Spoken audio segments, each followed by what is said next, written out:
Pierre, écoute, je t'ai contacté parce que j'ai de plus en plus de personnes qui me parlent de la préparation mentale. Moi, c'est un sujet vraiment que je connais pas bien, que je maîtrise pas bien. D'ailleurs, j'avais certaines croyances là-dessus dont on pourra un peu discuter. Donc, je me suis dit, bah, il y a de l'intérêt. Moi, c'est quelque chose que je connais pas bien, donc je vais apprendre des choses. Et en même temps, bah, les gens qui me suivent ont l'air d'être intéressés par ça. Donc, bah, voilà, ça a un double intérêt, et pour la communauté, et pour moi. Et puis, bah, en faisant mes recherches, je suis tombé sur toi, et je me suis rappelé que j'avais déjà écouté un podcast avec toi. Je sais plus si c'était sur extraterrien ou biomécanique, un des deux. Extraterrien, ouais, sûrement. Ouais. Extraterrien, voilà, et Mm. j'en ai écouté bah, un autre récemment, histoire de me remémorer un peu ton parcours, ton approche et tout ça. Donc on va essayer de revenir un peu là-dessus, mais j'aimerais bien, ouais, peut-être qu'on essaye d'aborder les choses sous un angle différent, vu que tu en as fait quand même pas mal des podcasts. Ouais, Tu as été assez actif, c'est cool, mais ouais. c'est que le sujet intéresse, et que C'est toi, clair. bah, Ouais. tu as aussi une méthodo, la dépolarisation dont on pourra parler, qui est, voilà, qui est populaire et qui a l'air d'être hyper efficace. Mm. Du coup, moi, ce que j'ai vu de ton parcours, tu pourras compléter, mais c'est que tu es un ancien haut niveau en savate boxe française. Ouais, exact. Tu étais en équipe de France Ouais, c'est ça, ouais, 2 années. Ouais. et tu as fait 5 finales et tu n'en as gagné qu'une Ouais. seule. C'est ça, tu en as gagné une. Exactement, ouais. Ouais. Et bah, tu vas pouvoir le raconter mieux que moi, du coup, mais tu as identifié que bah, la raison principale, c'était le mental, que c'était pas parce qu'à chaque fois, tu tombais sur peut-être la même personne qui était tout le temps meilleure que toi ou quoi, mais que c'était niveau mental que il y avait un manque. Du coup, je me demandais déjà comment t'en es venu un peu à cette réalisation, cette conclusion, de dire, ok, bah ouais, il y a un truc, c'est au niveau mental que je tiens pas la route, quoi. Ouais, bah moi, c'était tout simplement, tu vois, dans le début de l'année, à chaque fois, mon objectif, c'était je vais être en équipe de France. C'était ça. Et du coup, en savate boxe française, pour être en équipe de France, à l'époque, c'était soit être numéro un ou numéro 2. Et pour être numéro 2, bah, fallait avoir fait une finale de championnat de France. Et en fait, ce que je remarquais, c'est que il y a eu deux éléments. Il y a eu le premier élément qui, moi, je l'ai remarqué ça tout seul, qui est en mode, quand j'arrivais en finale, j'avais pas envie de boxer. Genre, j'étais dans les vestiaires et je me disais, mais qu'est-ce que je fous là, quoi. Genre, j'ai pas envie, vivement que ça se finisse. Tu vois. Genre, j'ai fait une finale de championnat de France à Pierre de Coubertin. C'est pour les gens qui font de la sandbox française, c'est le rêve de tout le monde de faire une finale à Pierre de Coubertin. Et moi, j'étais là, mais vivement que ça finisse. Il y avait ça. Et le deuxième chose, c'était ensuite en équipe de France avec Victor Sébastio, qui est le préparateur mental des équipes de France de Sidebox française. Bah, quand on me parlait, quand on discutait, il me disait, mais Pierre, pour un sportif de haut niveau, en fait, tes objectifs, c'est bizarre, en fait. Tu vois. C'est juste être en équipe de France et du coup, au final, tu te dis que t'as pas assez d'énergie, tu n'arrives pas dedans, mais en même temps, ton objectif, tu l'as atteint. Et du coup, c'est où je me suis dit, OK, il y a peut-être un problème au niveau mental qui bloque, où je me suis sous-estimé beaucoup. Il y avait quand même pas mal de gens à l'époque qui me disaient, mais tu as une technique et une tactique qui est quand même assez bonne. Enfin, j'étais plutôt un très bon tacticien. Et pour autant, bah, en finale, je craquais pas le code, quoi. Hmm. Je donnais pas 100% de mes moyens. Genre, et je finissais tous mes combats en finale, je les finissais en mode, bah, pourquoi je m'entraîne autant? C'est pour faire ce résultat en compétition. Voilà, et tout le scénario en mode, ouais, je suis passé à côté et plein de regrets, quoi. Et alors, ce qui est, alors, enfin, je sais pas moi du coup un peu l'historique de la préparation mentale, mais ça veut dire que en savate ils avaient déjà un préparateur mental, et tu m'as dit en plus depuis longtemps, Ouais, donc c'est quand même quelque chose, la ouais, préparation mentale, qui est présente réellement dans le haut niveau depuis longtemps. ouais. Dans les équipes de France aujourd'hui, tu vois, avec l'Académie de l'Haute France, comme on a travaillé avec plus de 600 athlètes et ceux qui sont en pôle France ou en équipe de France, euh, dans la majorité des cas aujourd'hui, dans les sports individuels, il y a un préparateur mental qui est présent, ouais. Hmm. Et qui était présent depuis un moment. Ouais. Et donc lui, il t'avait quand même aidé, il a identifié en fait ce côté un peu peut-être objectif Ouais, pas assez haut.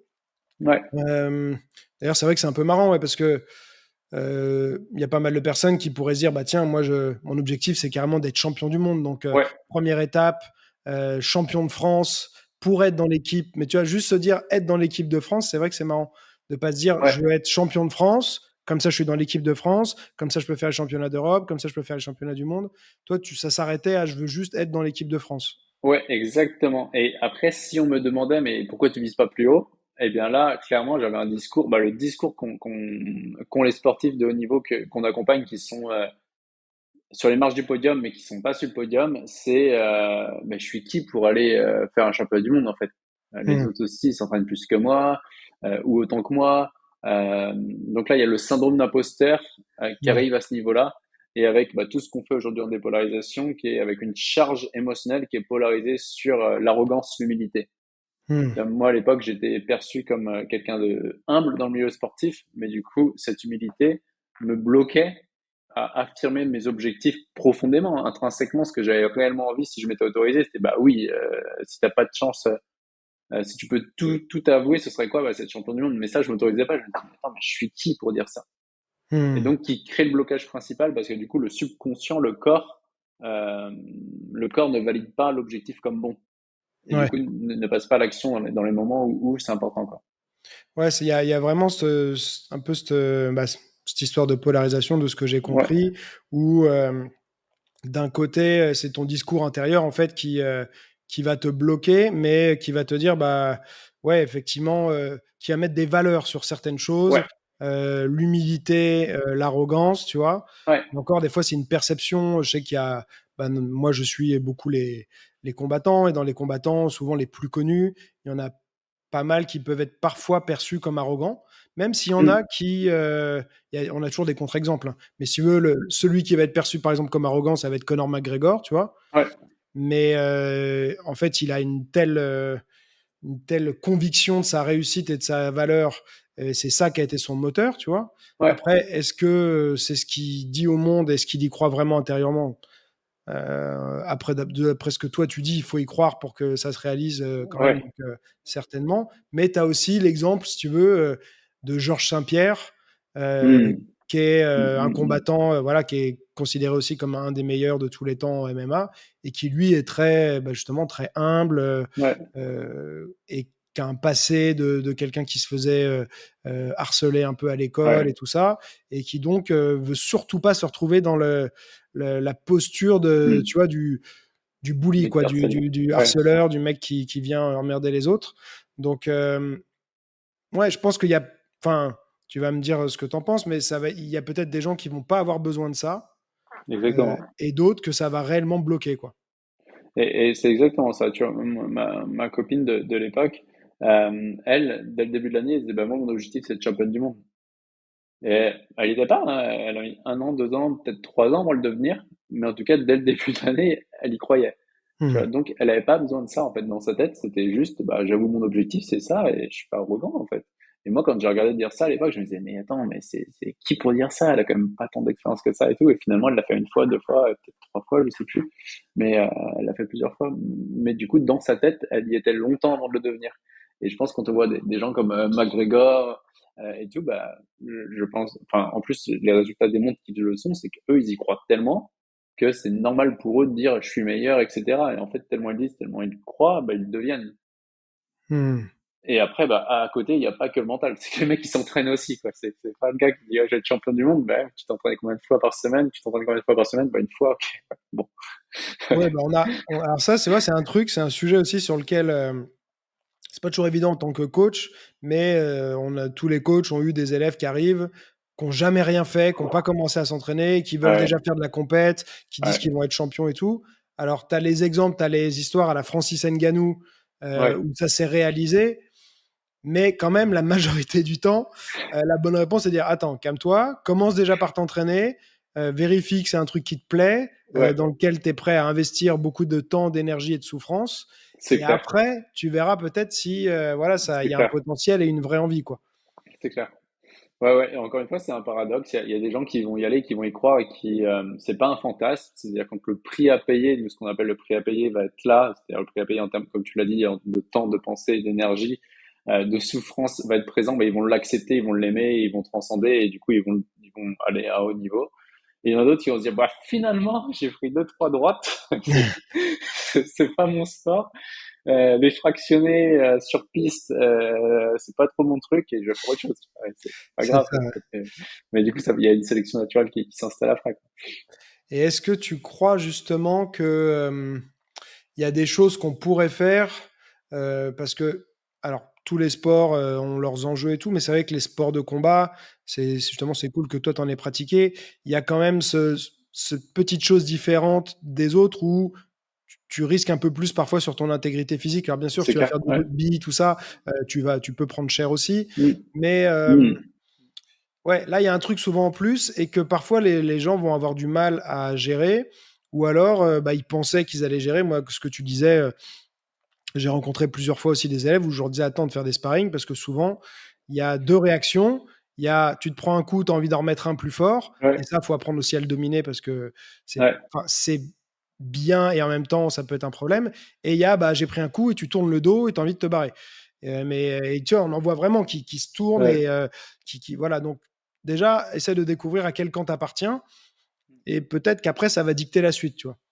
Mais est-ce qu'il y a des choses qu'on pourrait faire qui peut-être même, tu vois, sans faire des choses compliquées, mais des phrases, des explications qui pourraient un peu aider les personnes qui commencent les sports de combat ou qui ont du mal à, tu vois, à devenir à l'aise dans les sparring ou cette Mm. relation avec peut-être la douleur physique, le fait de Mm. recevoir des coups. Et il y a aussi le fait que les gens aussi ont du mal, on n'en parle peut-être pas assez, ça, à frapper les autres aussi. Il y en a qui ont un vrai Ouais. blocage sur faire mal aux Ouais. autres. Ouais. Ouais.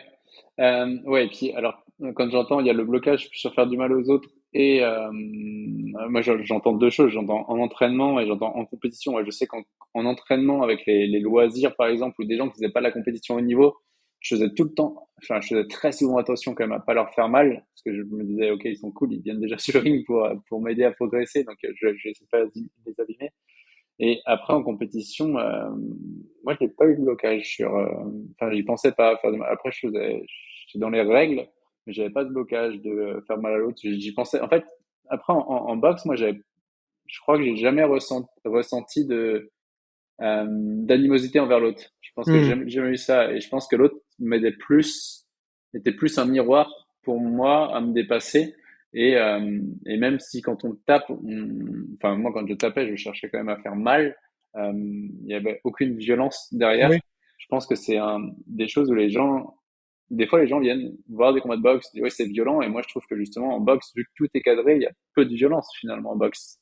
Pour Ouais. les gens qui connaissent pas ça, oui, c'est de la violence apparente parce que des gens se tapent, mais finalement, quand on regarde en interne, enfin, moi, la plupart des boxeurs, enfin, même en équipe de France, il y avait une super ambiance, les gens étaient, tu vois que les gars, c'est pas forcément des mecs qui ont envie de violence à côté.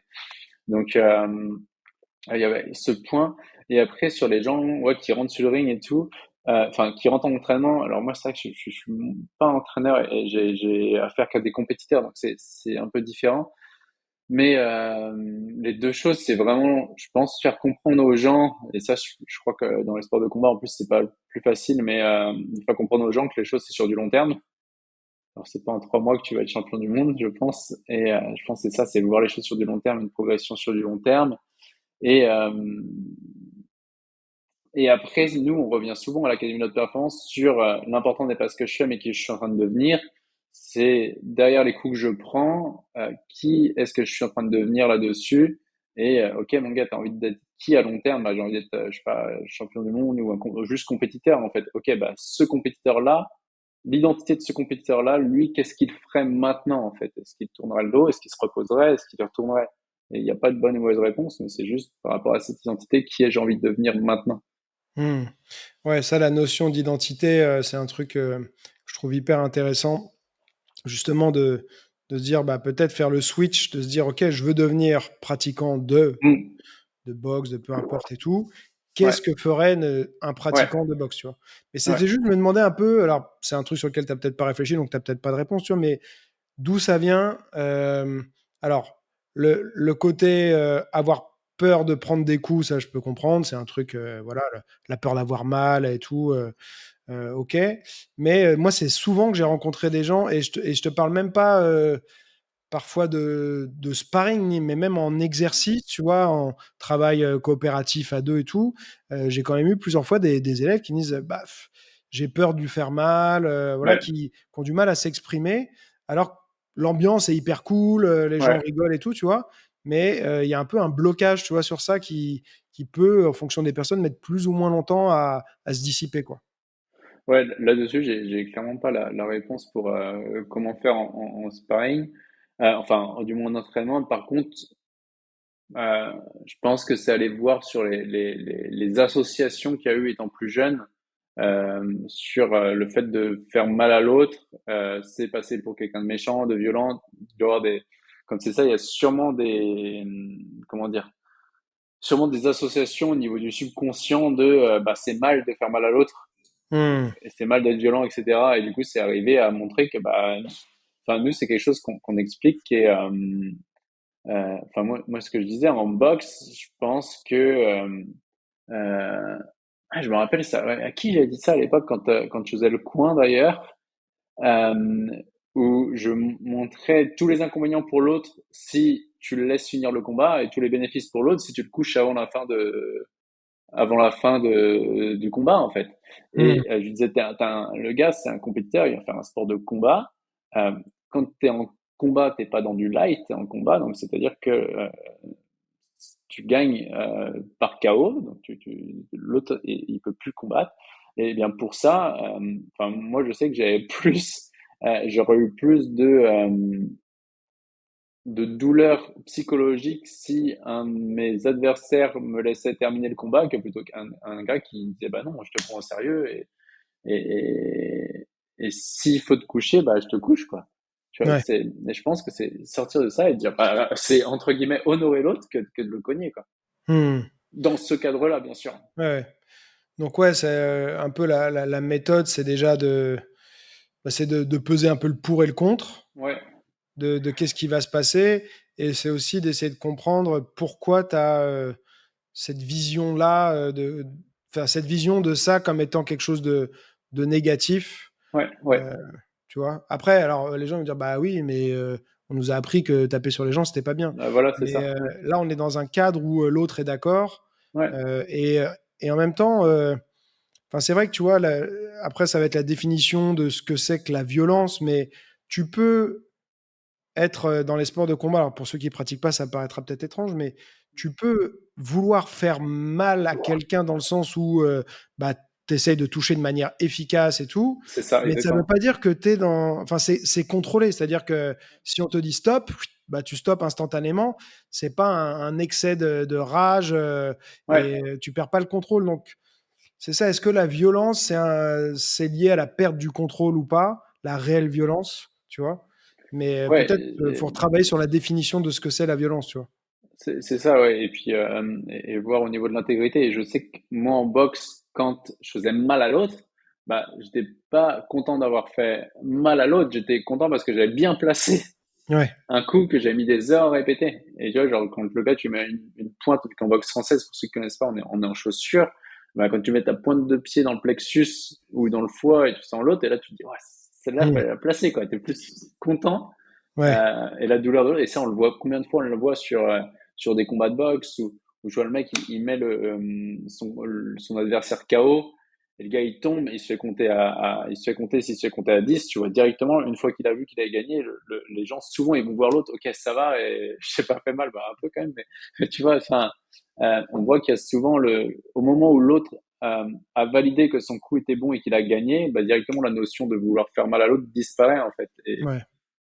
Ouais, ouais, c'est ça, je c'est pense, qui est important à comprendre. Et il y a un livre qui est super, que quand je rentrais j'avais fait une validation d'acquis, j'étais rentré en master STAPS avec une option sociologie. Et le gars, pour me donner goût à la socio, m'avait fait lire un livre qui s'appelle Corps et âme de Loïc Wacan. C'est un mec qui part, un sociologue qui part dans les quartiers à Manhattan, s'entraîner avec des boxeurs. Et c'est vraiment intéressant ce qu'il en tire de ça, où il dit que, justement, il dit que la violence est tellement exprimée dans un cadre précis que les boxeurs en dehors de ce cadre n'expriment, pour la plupart bien sûr, il y a tout le temps des exceptions à la règle, mais pour la plupart n'expriment pas, n'ont pas d'envie d'exprimer de la violence à l'extérieur du cadre. Alors que dans la société où la violence est tellement retenue, parce que les gens faut être des gens bien, etc., et ils se retiennent tellement, que finalement, c'est en arrivant chez eux, dans une famille ou avec quelqu'un, qui vont donner, pas forcément sous forme de coups, mais ça peut être de la violence verbale, etc., qui va être plus exprimée. mais carrément, ouais. Moi, ça, c'est un sujet sur lequel bah, j'ai j'avais été en désaccord notamment avec Greg MMA, je sais pas si tu Oui, je vois, ouais. sais, ouais.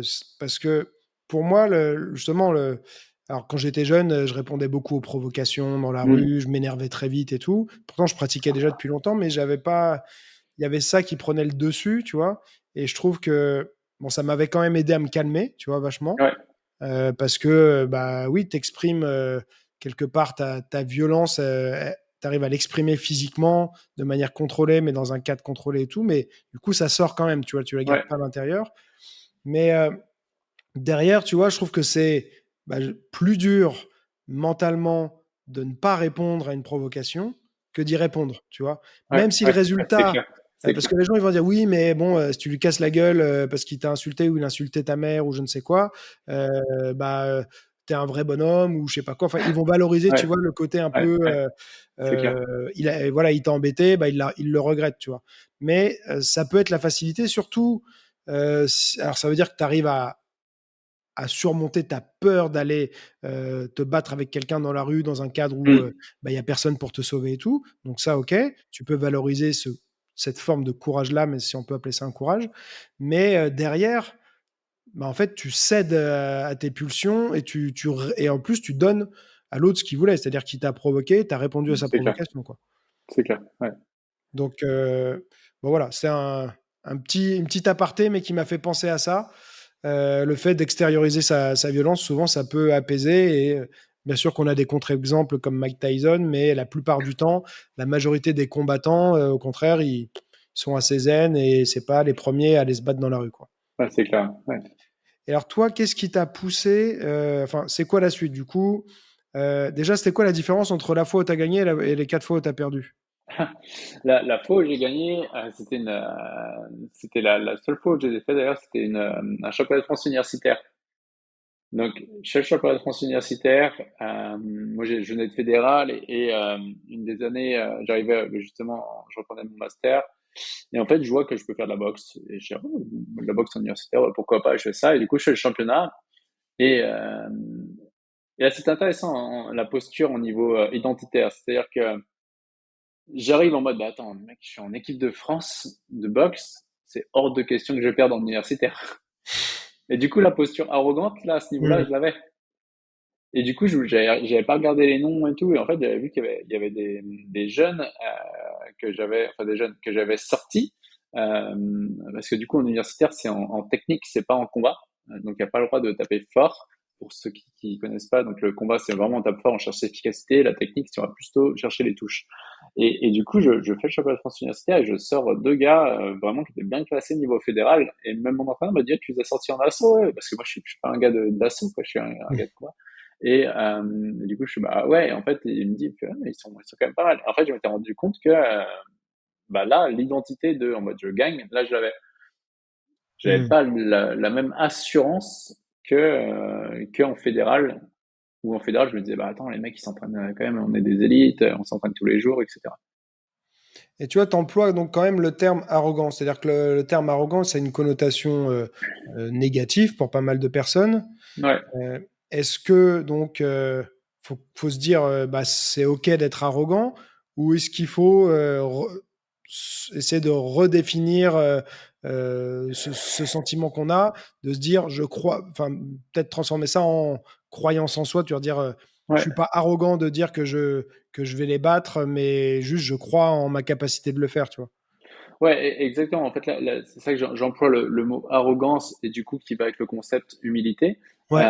C'est important de comprendre que nous, dans le monde de dualité, naturellement, la partie basse du cerveau va séparer les choses en deux, c'est-à-dire humilité, arrogance, méchant, gentil, jour, nuit, chaud, froid, douleur, plaisir, altruiste, égoïste, etc.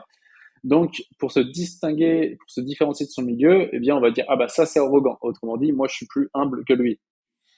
Tu vois. Mhm. Mais tout ça, c'est la partie basse du cerveau. Et là, on est sur un projet justement de doctorat en neurosciences, là, et on aimerait faire de ces séances de dépolarisation à des athlètes pour voir quelle zone du cerveau par rapport à un mot arrogant s'active, et à la fin de la séance, comment ça s'active. Pourquoi? Parce que nous, la première chose qu'on fait avec un athlète qu'on accompagne, c'est, on va lui dire, OK, trouve-moi quelqu'un d'arrogant.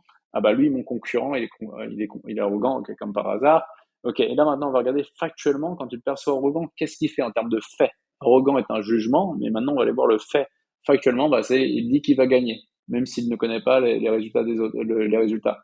Et du coup, on va voir que arrogant, si on regarde factuellement, c'est juste dire que je vais gagner, par exemple, ou dire que je vais battre les autres. Et du coup, ça, c'est un fait. Mais en fonction des jugements que l'on a et des perceptions de bien et de mal que l'on a eues par rapport à notre éducation, que ce soit familiale ou scolaire, ou même au niveau de l'État, dans la conscience collective, au niveau de la France, eh bien, on va dire, ah bah, ça, c'est mal, donc c'est arrogant de dire ça. Hmm.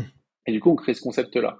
Mais en effet, du coup, comme tu l'as dit, en fait, c'est juste, nous, on va apprendre aux athlètes à sortir de ces concepts-là pour qu'à la fin, le gars, il se dit, ben non, en fait, mon rêve, c'est d'être champion du monde. Et bah, si quelqu'un dit que c'est arrogant de dire, je veux être champion du monde, alors que je le crois profondément, bah, c'est son problème, en fait, c'est pas le mien. Ouais. Ouais, c'est ça. C'est-à-dire que c'est de ce que j'ai compris dans ta méthode. Donc, c'est ça, la dépolarisation, c'est que tu as la polarité qui est quelque chose qu'on retrouve bah, dans la vie pour tout, Ouais, quoi. Donc, ouais, le contraire et son opposé, quoi. Et ouais, toi, en quelque sorte, tu déconstruis cette polarité, ouais. tu te détaches de cette polarité, mais c'est un peu en levant justement l'échelle de valeur qu'on va mettre sur un côté et l'autre, quoi. Ouais, exactement. On va, alors du coup, la séance, elle dure quand même 2 heures, la première séance, mais en gros, on va poser les questions d'une certaine manière, fait qu'à la fin, l'athlète ou peu importe l'artiste, l'étudiant, il a ce qu'on appelle nous un collapse. En fait, il a une bonne prise de conscience en mode waouh, j'avais jamais vu les choses sous cet angle, et l'idée même d'arrogance et d'humilité disparaissent. Hmm. Tu vois, les deux, c'est-à-dire que le corps ne réagit plus. C'est-à-dire quand à la fin, on reprend, on dit, OK, trouve-moi la personne de départ sur laquelle tu as travaillé, lui, OK, dis-moi à haute voix, il est arrogant. Et les gens peuvent plus le dire. C'est bah non, en fait, c'est faux, il est pas arrogant, il a juste dit ça, et tu vois, le corps ne résonne plus.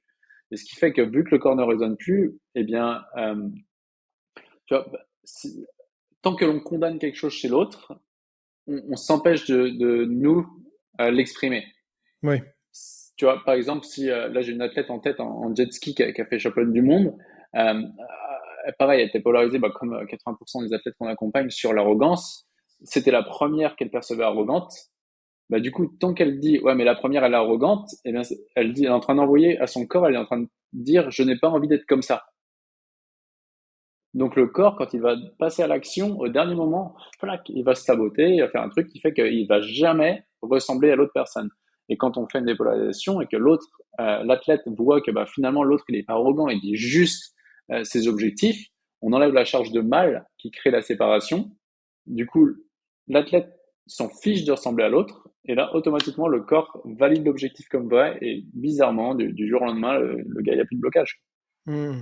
C'est intéressant parce que souvent, moi j'avais l'impression, tu vois, qu'il y a pas mal de personnes qui se disaient, OK, mais en fait, c'est un problème de confiance en soi, tu vois, de Mm. pas croire suffisamment qu'on a la capacité à réussir et qu'on va réussir.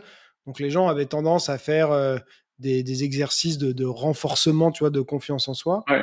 Et toi, c'est quand même, c'est pas ça, quoi. C'est quand même une autre approche, quoi. Ouais, en fait, la confiance en soi, si on regarde l'étymologie, c'est cum fiens, et ça vient de fidens, c'est la foi. Donc, cum, c'est avec, fidens, c'est la foi, c'est croire en quelque chose dans l'absence de preuve. Donc, j'ai confiance en moi, je sais qui je suis, je n'ai pas besoin de preuves pour ça. Et nous, ce qu'on va voir, bah, forcément, les gens vont avoir un problème de confiance en soi a priori, puisque ils peuvent pas dire à haute voix leur objectif. Hmm. Et tu vois, il y a comme si une forme euh, de friabilité en fait dans le discours. On sent qu'il n'y a pas la présence. Et Ouais, alors que la confiance en soi, au moment où les autres acceptent d'être jugés comme arrogants par les autres, et c'est pas grave, ce sera leur problème. Ils se réapproprient la partie arrogante en eux. Bah, à ce moment, il y a plus cette faille énergétique puisqu'ils se dit bah oui, bah, j'ai envie d'être champion du monde. Et alors, tu vois, c'est normal. ouais. Et du coup, en fait, ce qui a priori peut ressembler à un problème de confiance il a pas assez confiance en lui, bah, finalement, le jour où l'athlète se réapproprie la partie arrogante, le problème de confiance en soi disparaît. Ok. Parce qu'il n'y a plus la peur d'être jugé. Il n'y a plus la peur d'être jugé arrogant derrière, ou de se juger arrogant. Hmm. Alors, comment, du coup, bon, je suis pas là. On revient un peu sur la chronologie, mais on fait des petits détours quand quand on a des petits sujets comme ça à creuser, ou qu'on creusera peut-être un peu plus encore après. Mais qu'est-ce qui se passe? Comment tu arrives du coup à te former là-dessus? Ouais, Moi, je sais il y a deux choses qui m'ont marqué que tu vas pouvoir en parler. Mais déjà, c'est le fait que tu as été apprendre l'anglais à l'étranger. Je sais plus si c'était en Australie ouais, ou en Australie, exact. en Australie pendant un an, Ouais, c'est ça? ouais, ouais, Donc ça, c'est une chose, moi, que j'ai dit tellement de fois à pas mal de personnes, mais c'est bête, hein, mais aujourd'hui, l'apprentissage d'une langue, alors ça passe pas forcément par partir un an à l'étranger, c'est pas non, ouais, possible pour tous, mais si tu ne parles pas anglais, tu auras beaucoup plus de difficultés à avoir accès aux informations, à apprendre des ouais, choses, à te former. Tu passes à côté d'énormément de choses. C'est pas ouais, pour c'est dire qu'en clair. France, on n'est pas bon, mais il y a des choses qui mettent plus de temps à arriver, on le sait. Ouais, Et puis, bah, il y a quand même, enfin, le monde entier, c'est-à-dire que ça, c'est pas parce que c'est de l'anglais que ça va être forcément toujours que des pays anglophones. Il y a énormément de choses qui sont publiées en anglais, même si ça a pris son ouais, origine dans un pays qui n'était pas anglophone. Donc c'est vrai que c'est un peu la langue universelle, et donc on a accès à énormément, énormément de choses. Donc c'est clair. moi, je me suis dit, tiens, déjà, tu étais différent, on va dire, de la moyenne, parce que tu as fait cette démarche. Donc pourquoi tu t'es dit, tiens, il faut que j'apprenne l'anglais? Ouais, alors c'était, alors en plus, ça avait pas la démarche, ça, c'est là où je me dis, on connecte que les points plus tard. Mais à l'époque, moi, c'était pas dans une démarche pour me former en anglais. C'était dans une démarche où il y avait je loupais ma première finale 2011. Je loupais ma première finale de Sadbox française et j'en avais marre de m'entraîner et de perdre là où je me suis dit, ok, je vais couper, je vais arrêter un an la compétition. Et deux, il y avait au BTS, j'avais dû avoir 5 de moyenne en anglais. Et le prof m'a dit, ouais, bah, c'est bon, arrête. Et en fait, j'avais commencé à bosser et voilà, j'étais bref, en technicien de maintenance à l'époque et du coup, j'étais pas trop épanoui là-dedans et je me suis dit, le gars, il me repropose un contrat de 6 mois. Je fais, ok, là, c'est soit je réenchaîne pour 6 mois ou soit, j'avais quoi, j'avais 23 ans, je crois, 22 ans à l'époque. Je me dis, soit je pars un an, j'aimerais bien apprendre l'anglais et tout. Donc, ça s'est fait comme ça, en fait. Je suis parti en Australie, je me suis dit, je vais bosser là-bas et tout. Et donc, j'ai appris l'anglais à la base, ouais, un peu pour prendre une pause d'un an. Et j'ai bossé là-bas. Et finalement, ouais, l'anglais m'a bien été utile parce que, comme tu l'as dit, l'accès en France à l'information, elle est quand même limitée. Et aux États-Unis, c'est du no limite, quoi. Les gens s'autorisent à faire des choses qu'on fait pas en France. Et du coup, ça m'a bien servi quelques années plus tard. Ok, donc ça, ouais, bah déjà, je trouve ça bien que tu aies réussi à avoir cette démarche que beaucoup de personnes ont du mal à faire. Et puis même, mine de rien, partir à l'étranger seul, sans avoir de connaissances sur place et tout, c'est un petit challenge quand même à relever, Ouais, quoi. c'était un bon challenge, ouais. Surtout moi qui ai le côté introverti. Et là, ça a Ouais. été bonne prise de conscience sur. J'ai réalisé à quel point un être humain, quand il est au pied du mur, il trouve des solutions. Parce que je me rappelle de ma première nuit à Sydney avec le décalage horaire où je me tourne, je suis dans une auberge de jeunesse. J'ai du mal à dire room, juste chambre, quoi. J'avais 5 domaines quand même, hein. Et là, je me tourne contre le mur, je me tourne dos aux autres contre le mur et je me dis, mais qu'est-ce que je fais là? Ma vie, elle était tranquille en France, elle était pépère. Je fais, qu'est-ce que je fous là? Et puis le lendemain, je suis activé, j'ai activé tout le réseau, tous les gens que je connaissais, j'ai récupéré des gens qui étaient au collège avec moi, qui était à 1000 kilomètres au-dessus. J'ai pris un bus, je les ai rejoints. Après, j'ai eu un petit cousin qui avait fait un stage dans une ferme en Australie. J'ai pris contact avec les gens. J'ai fait 5 semaines chez eux. En échange, je travaillais à la ferme. J'allais traire les vaches et tout. Et en échange, j'étais nourri, logé. Genre, j'ai dit, je travaille pour vous. Et en échange, vous me nourrissez, je suis logé. Ok, on fait ça. Après, j'ai trouvé du boulot à Melbourne, mais c'était dingue, quoi. Et j'ai même, pour aller plus loin, là, j'ai vu à quel point un talent pouvait être bankable. C'est-à-dire que j'étais vraiment, en plus, j'étais encore affûté physiquement quand même, parce que ma finale était en juin 2011, ma première finale. Là, on arrivait vers octobre, novembre, décembre. Je continue à courir et j'avais parié au mec qui m'hébergeait à Melbourne. Je lui ai dit, je te parie que je me fais offrir une licence de boxe. Et du coup, j'ai fait 3 clubs. Il y avait le premier club, il me dit, on te trouve un boulot, et voilà, par contre, tu prends ta licence. Il y avait un deuxième club qui était dans le centre de, il y avait un troisième club qui était plus loisir, du coup, ils s'en foutaient un peu. Et il y avait un club à Melbourne, dans le centre, vraiment auprès de la rivière, dans le centre de Melbourne. Et le mec, c'était un immigré, en fait, l'entraîneur. Et il me voit m'entraîner. Et puis moi, à chaque fois, ce que je faisais, en fait, quand j'allais dans les clubs de boxe, enfin ça, j'ai même fait en France, j'en ai fait quand même plusieurs. J'arrivais tout le temps habillé en short de foot, à l'arrache, avec des gants. Est-ce que vous pouvez me prêter des gants et tout? Et je faisais le mec qui paye pas de mine. Et du coup, je tapais, tac, tac, tac, et j'observais. Et puis à un moment donné, ok, tu veux mettre les gants avec nous? Ouais, d'accord. Et puis à l'échauffement, à chaque fois, j'y vais tranquille. Et après, quand le gars, il va prendre les gens pas d'ours, et les voit, pam, pam, pam. J'étais quand même assez explosif. Après, je fais, bon, reviens au prochain cours. Et là, je commence à vraiment dérouler, il parle. Et lui, c'était intéressant parce qu'il m'avait dit, ok, c'est bon. Il m'avait filé une clé de cadenas de vestiaire. Il m'a fait, vas-y, si tu veux, il y a des travaux à faire et tout, tu les fais et on va te trouver des combats et tout. Et rassure-toi, t'as pas de souci à te faire, quoi. Tu viens, t'es à la maison chez toi, quoi. C'était un mec, je crois que c'était un Hongrois ou Autrichien, je sais plus à la base. Et bref, et après, je suis parti en Tasmanie. Du coup, je suis pas resté, mais là, je me suis dit, waouh, à quel point, en fait, le fait d'être bon dans un domaine, ça peut, et en sport, en l'occurrence, à l'époque, ça peut ouvrir des Et portes. C'est un bon learning. c'était des clubs de savate ou c'était Non, non, on était sur kickboxing là-bas. ok.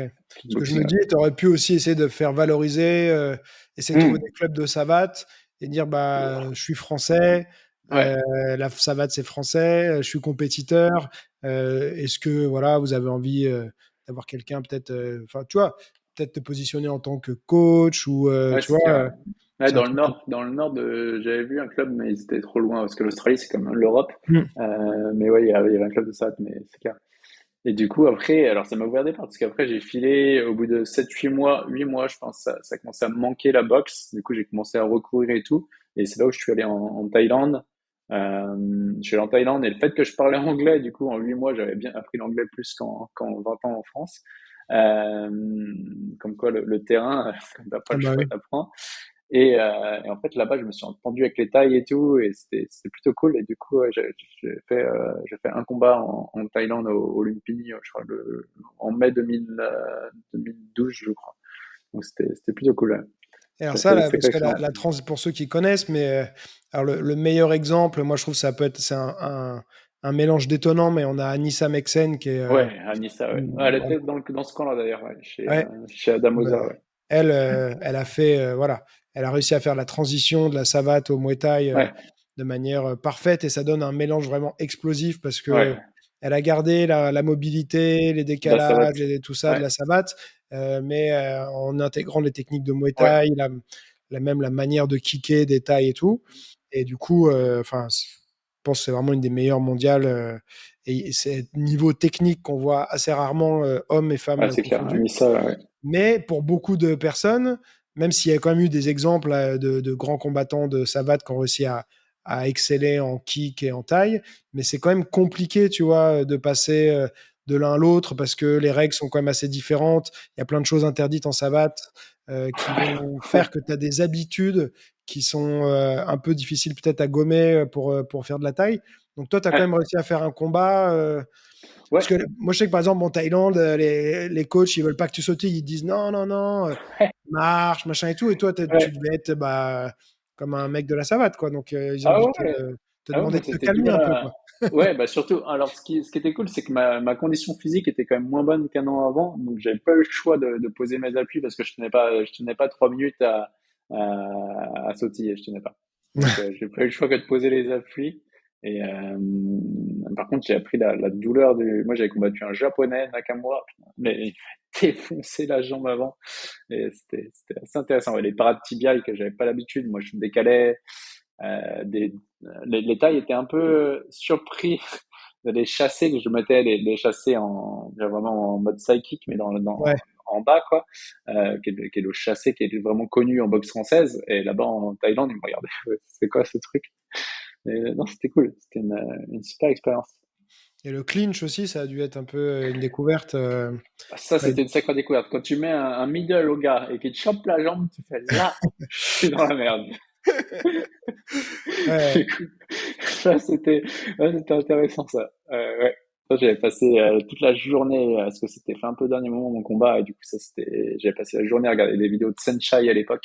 Ouais. Donc, ouais, c'était un Et beau tu vois, souvenir. ça me fait penser, parce que là, j'ai regardé, c'est marrant, c'est le hasard, ces derniers jours, il y a une deuxième vidéo que j'ai pas fini de regarder, mais je regarde des youtubeurs qui ont été passés Il y en a un 30 jours en Thaïlande, puis faire un combat à la fin.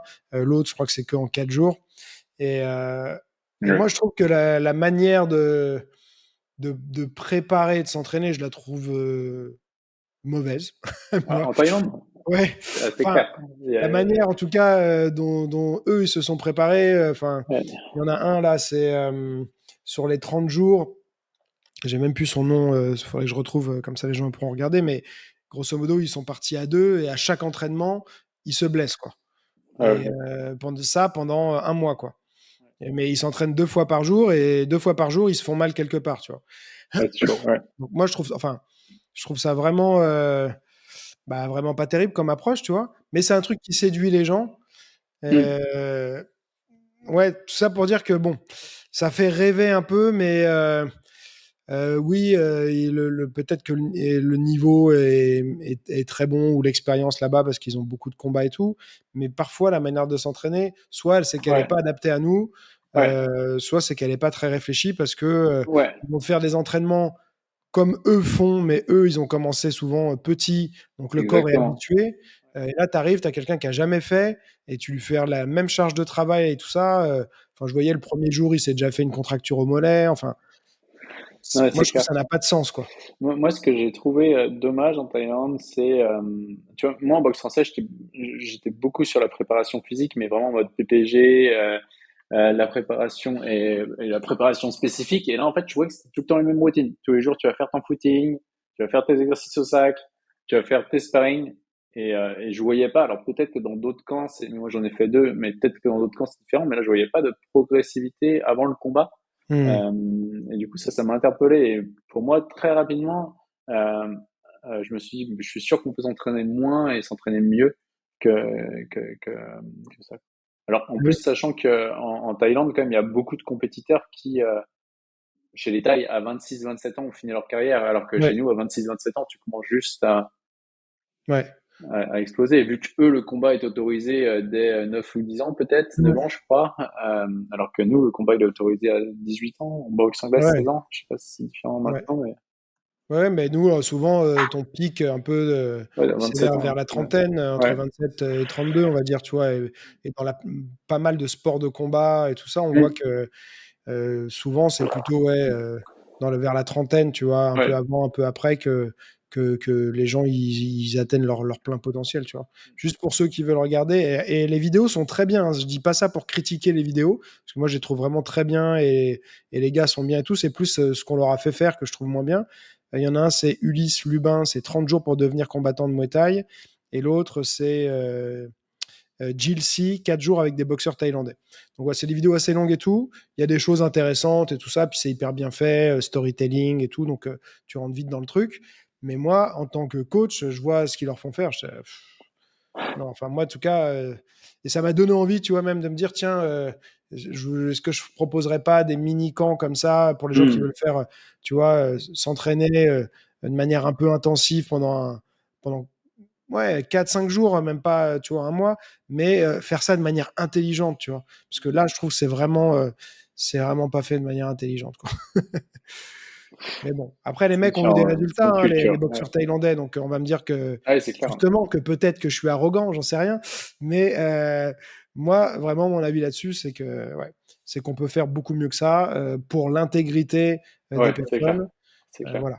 C'est clair. Mais tu sais, après, c'est marrant parce qu'il y en a qui sont dans un délire de après, c'est l'influence Rocky et compagnie, mais il faut être dans un truc, dans des mauvaises conditions, il faut souffrir le martyr, machin et Mm. tout, pour vivre l'expérience jusqu'au bout. Alors que c'est pas forcément. Peut-être ça va te renforcer le mental quelque part, mais c'est pas ça qui va te rendre la meilleure version, tu vois. Ouais, ouais, ouais, ouais, Et justement, tu vois, clairement. ça me fait. Je rebondis sur ça pour te dire un peu moi ma vision avant, ma réponse de quand on me parlait de préparation mentale. Souvent, je disais, bah, en fait, pour moi, ton mental, il va se construire en Mm. t'entraînant Mm. euh, assez durement, entre guillemets, c'est en faisant des choses Mm. difficiles Ouais, et c'est clair. longtemps. Tu vois, c'est-à-dire, si tu fais C'est ça clair. pendant des années, tu vas te forger un certain mental, tu vois. C'est clair. Et en réalité, même si je crois quand même que de toute façon, je pense pas que tu diras le contraire, que ça te rend plus fort mentalement de t'entraîner pendant des années parce que tu vas devoir, tu auras toujours des moments où tu es à bout, tu en peux plus et tu vas essayer de te dépasser. Donc Ouais, ça va te créer un certain mental, de la résilience, apprendre à être persévérant et tout ça, pas ouais, abandonner. Mais on a vu qu'avec, toi et puisque tu accompagnes plein de personnes de haut ouais, niveau, c'est que un niveau c'était pas olympique. Ouais. forcément suffisant, quoi. Bah, en fait, ouais, c'est ça, c'est que il y a vraiment deux choses. Il y a la partie, comme tu l'as dit, la partie mentale où quand tu t'entraînes dur et tout, tu sais pourquoi tu montes sur le ring ou en autre sport, tu sais pourquoi tu es là et donc tu y vas. Moi, je sais que quand je boxais les gars du pôle, des pôles France, donc à l'époque, je crois qu'il y avait deux pôles France à l'époque en boxe française. Tu vois, les mecs, ils ont les kinés, ils ont tout. Bah, moi, c'était hors de question que je perde contre eux. Tu vois, je m'entraînais dans mon garage. Vu que ma copine était prof à Angers, moi j'étais à Nantes, on habitait entre les deux, je sais pas, 45 minutes de train tous les matins et tout. Je m'entraînais dans mon garage quand il faisait 5 degrés. Bah, je te dis que tu arrives en combat, t'as un gars du Pôle France, c'est hors de question que je perde contre lui. Donc, tu te dis, je sais pas, tous ces sacrifices pour rien. Et en revanche, ça c'est bien parce que ça te connecte au pourquoi je fais ça et au côté je lâche rien. Et en revanche, tu as la deuxième chose c'est pour ça que nous on s'identifie aujourd'hui comme des préparateurs mentaux parce que les gens nous mettent dans une case. Mais souvent les gens qui lisent mes bouquins disent ah mais c'est pas de la préparation mentale en fait le truc. Ben, c'est juste nous on va juste enlever la charge émotionnelle qui fait que par rapport à certains individus et les normes qu'ils ont, bah ils ont une charge émotionnelle qui les empêche d'aller plus haut. Et parce qu'il y a une inversion de priorité où bah, dans la tête du gars, c'est plus important d'être quelqu'un d'humble aux yeux des autres, inconsciemment bien entendu, que d'exprimer haut et fort ce qu'il dit et d'y croire vraiment corps et âme. Tu vois. Mmh. Et c'est pour ça que moi, la préparation mentale et renforcer son mental, c'est pas des choses que je prône, dans le sens où, bah, pour ça, en effet, tu t'entraînes et le mental, tu vas le renforcer. Il n'y a pas besoin de faire 36 000 exercices. Par contre, enlever la charge émotionnelle qui vient envoyer la machine, bah, ça pour moi, c'est même pas de la prep mentale, quoi. C'est juste un blocage qui est là. On l'a en entrepreneuriat, on peut aussi le voir. C'est ce que j'allais te dire. J'ai vu, que tu avais un livre plus orienté Ouais, entrepreneuriat et j'allais justement te dire, est-ce que, bah, sans ce côté, je me construis un mental par l'entraînement, mais juste en allant travailler sur de la dépolarisation, est-ce que ça aurait pu suffire? Et j'allais te dire peut-être que oui, mais pas forcément dans le sport, mais plus, bah, dans l'entrepreneuriat puisque tu as un livre qui est consacré à ça. ouais. Ça peut avoir vraiment un impact positif, quoi. Ouais, ouais, parce que c'est pareil, si le gars, alors en entrepreneuriat, la charge, c'est souvent la charge égoïste altruiste qu'on retrouve. En sport, on a arrogant, humble. En entrepreneuriat, on a aussi arrogant quand le gars a un plafond de verre. Mais par contre, on a aussi égoïste altruiste en mode quand il peut déléguer et il peut travailler moins et être plus sur la stratégie. Mais par contre, ça l'embête de déléguer parce qu'il dit si je délègue, les autres ils vont croire que c'est égoïste. Mmh. Et du coup, là, tu fais sauter la charge d'égoïste, et hop, d'un seul coup, t'as l'entrepreneur qui se met à vraiment, ou manager, peu importe, qui se met à vraiment bien déléguer, il a plus de temps pour lui, il est plus efficient sur la société. Mais Mmh. c'est à chaque fois, pour moi, de toute façon, moi, je crois, enfin, plus j'avance, enfin, je dis pas que je crois pas dans les outils, parce que la méditation, j'en fais, la visualisation, j'en fais faire, mais ça reste, à mon sens, secondaire aux charges émotionnelles qu'on a pu avoir étant plus jeune et que l'on traîne. Mmh. Donc ouais, c'est vraiment sur le côté émotionnel au final, que ce soit, dans l'entrepreneuriat ou dans le sport, Ah ouais. c'est lever ça, quoi. Ah ouais, moi je sais qu'aujourd'hui l'entreprise, pour moi c'est un outil de développement personnel, l'académie de haute performance, et je vois que la boîte grandit au rythme où je grandis et où je lève des blocages. Mmh. Super intéressant, mais de toute façon, j'ai prévu de le lire ton livre sur l'entrepreneuriat parce que je trouve ça voilà, c'est un axe que je trouve intéressant aussi et Cool. Ouais. est-ce que d'après toi, là, je te pose une question, pareil, si tu n'as pas d'éléments de réponse, c'est OK, mais le problème, le rapport que les gens ont à l'argent, souvent, ça peut être aussi un problème. Tu parlais un peu de plafond de verre, tout ça.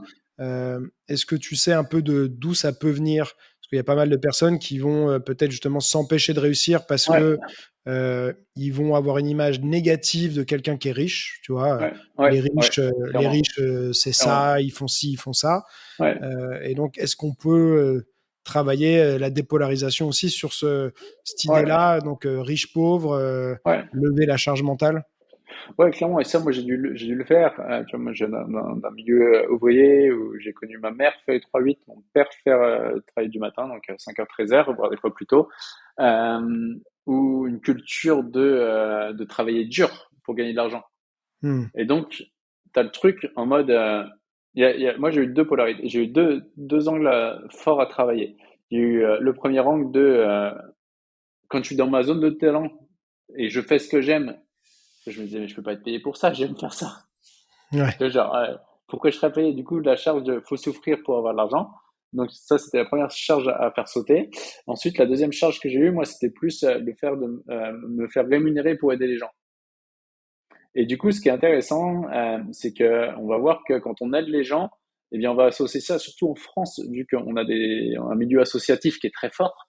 Hmm. Je dis pas que c'est mal et je dis pas que c'est bien, parce que c'est top qu'il y ait des associations et tout. Moi-même, j'ai eu mon association pour aider les jeunes en décrochage scolaire et j'étais pas, voire des fois très peu rémunéré pour ça et j'étais très très content de le faire. Euh, donc ça, c'est top, le milieu associatif pour ça, pour les gens qui ont moins de moyens en plus. En revanche, pour l'entrepreneuriat, bah, c'est un truc qui peut être très limitant.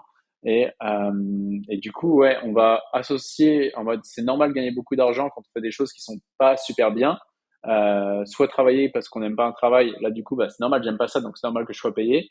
Je sais pas, soit les footballeurs pros, bah, c'est normal qu'ils gagnent des millions d'euros et personne dit rien là-dessus. Par contre, pour faire de l'enseignement et tout, eh bien, on va se dire, bah, attends, peut-être les autres, parce que c'est dégueulasse de faire de l'argent sur eux.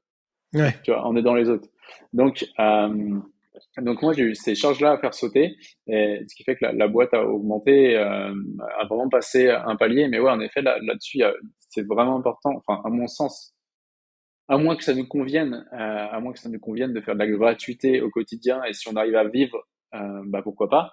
Mais après, quand on se met dans une logique entrepreneuriale, de se développer, de réinvestissement et tout, bah une entreprise, elle a un moteur, ce moteur, il a besoin de carburant, et ce carburant, c'est de l'argent, quoi. Si on Ah n'a oui. pas d'argent en entrepreneuriat, je pourrais pas faire autant de vidéos YouTube gratuites, je pourrais pas faire autant d'articles de blog. Donc c'est arrivé à, à trouver de l'équilibre entre prendre et donner, en fait, en entrepreneuriat. Et est-ce que du coup, ce serait quoi les questions à se poser? Ce serait, par exemple, de se dire, bon, ok, si je gagne, je sais pas, beaucoup d'argent avec ce que je fais, qu'est-ce qui se passe? Qu'est-ce que ça va m'apporter? Qu'est-ce que ça va me permettre de me faire? Et Ouais, c'est quoi la situation inverse ouais. pour essayer de se travailler un peu là-dessus? Ou ce serait ça Ouais, l'approche? c'est arrivé à voir déjà, encore une fois, nos priorités, vraiment nos priorités intrinsèques. Qu'est-ce qui est intrinsèquement important pour moi? Moi, je sais qu'à titre perso, ce qui est réellement important, c'est l'impact social et la transformation que je peux avoir chez les gens, et vraiment me sentir utile. Et je vois aujourd'hui que le fait que l'entreprise génère beaucoup plus de revenus qu'il y a 5-6 ans, ou il y a 6 ans où j'avais l'association pour le coup, bah, grâce à ça, aujourd'hui, je fais plein de vidéos. Je sais pas, il doit y avoir 500 vidéos sur la chaîne YouTube. Euh, donc, donc pour moi, j'ai vraiment le fait enfin, il y a des sportifs de haut niveau qui n'ont pas les moyens du tout. On leur offre nos programmes. Donc, tu vois, on a quand Mhm. même une partie où on offre du programme aussi. Du coup, je me dis, bah, ok, j'ai les parties qui sont là, qui génèrent vraiment de l'argent, et j'ai la partie mission sociale de l'entreprise. Et j'essaie de voir que l'argent, où là j'ai peu d'émotions avec les gens, ils rentrent dans le programme ou ils rentrent pas dans le programme, je suis détaché à ça, va être vraiment utile pour ceux qu'on a réellement besoin et qui, pour le coup, n'ont pas les finances. Ouais. Un peu comme les trucs, alors je sais parce que je dis comme dans les films parce que je sais pas si ça existe en France, mais quand on voit dans les films américains les avocats qui font du pro bono, Ouais, qui défendent gratuitement les gros avocats dans des ouais, grosses c'est ça. firmes qui gagnent Ouais, plein d'argent et qui prennent des personnes qui ont pas de quoi payer, ils appellent ça ouais, pro bono, donc voilà, qui les prennent gratuitement. Ils peuvent se permettre de faire ça parce qu'à côté de parce ça, ils qu'ils ont gagnent de très bien l'argent. leur vie. Ouais. C'est clair. Et moi, ça, je pense que le fait en plus, je le vois que plus l'entreprise grossit, plus on a de l'impact et plus on est là, plus on est présent. Et moi, je suis très critiqué hein, quand même dans le milieu de la préparation mentale aujourd'hui, hein, parce que j'ai vu plusieurs reprises et ça m'a étonné parce que des gens qui me connaissaient quand même et qui m'ont dit ouais Pierre, là tu viens à cet événement-là, mais il y aura un tel et juste fais attention de pas trop parler aux gens parce que les gens ils disent que tu as une communication agressive et tout. Euh, et je me rendais pas compte. C'est juste que moi, aujourd'hui, j'estime qu'on a un outil qui est top et qu'aide des sportifs de haut niveau, même les sportifs en général. Et je sais que sur le marché aujourd'hui, tu vois, j'ai enlevé la partie arrogante. Je sais qu'aujourd'hui, sur le marché, il y a personne qui le fait aussi vite que nous. Je dis, oui, je le dis, je fais que le dire, je fais que le dire parce que pour moi, c'est normal et je transmets. Mais du coup, pour plein, ils associent ça à, ouais, Pierre, c'est un marketeur, c'est un business et tout. Et c'est pas grave, en fait, c'est OK. Moi, je Ouais. sais à quoi ça sert, je sais à quoi ça sert, et c'est important, du coup, se détacher, de se détacher de ça en tant qu'entrepreneur et d'être OK avec le fait dans un pays comme la France en plus, Mm. où il y a plein de choses en France et c'est très bien. Par contre, c'est aussi limitant en France, quelqu'un à titre individuel, un riche, c'est directement quelqu'un qui est con, qui a fait de l'argent de la Mm. mauvaise façon.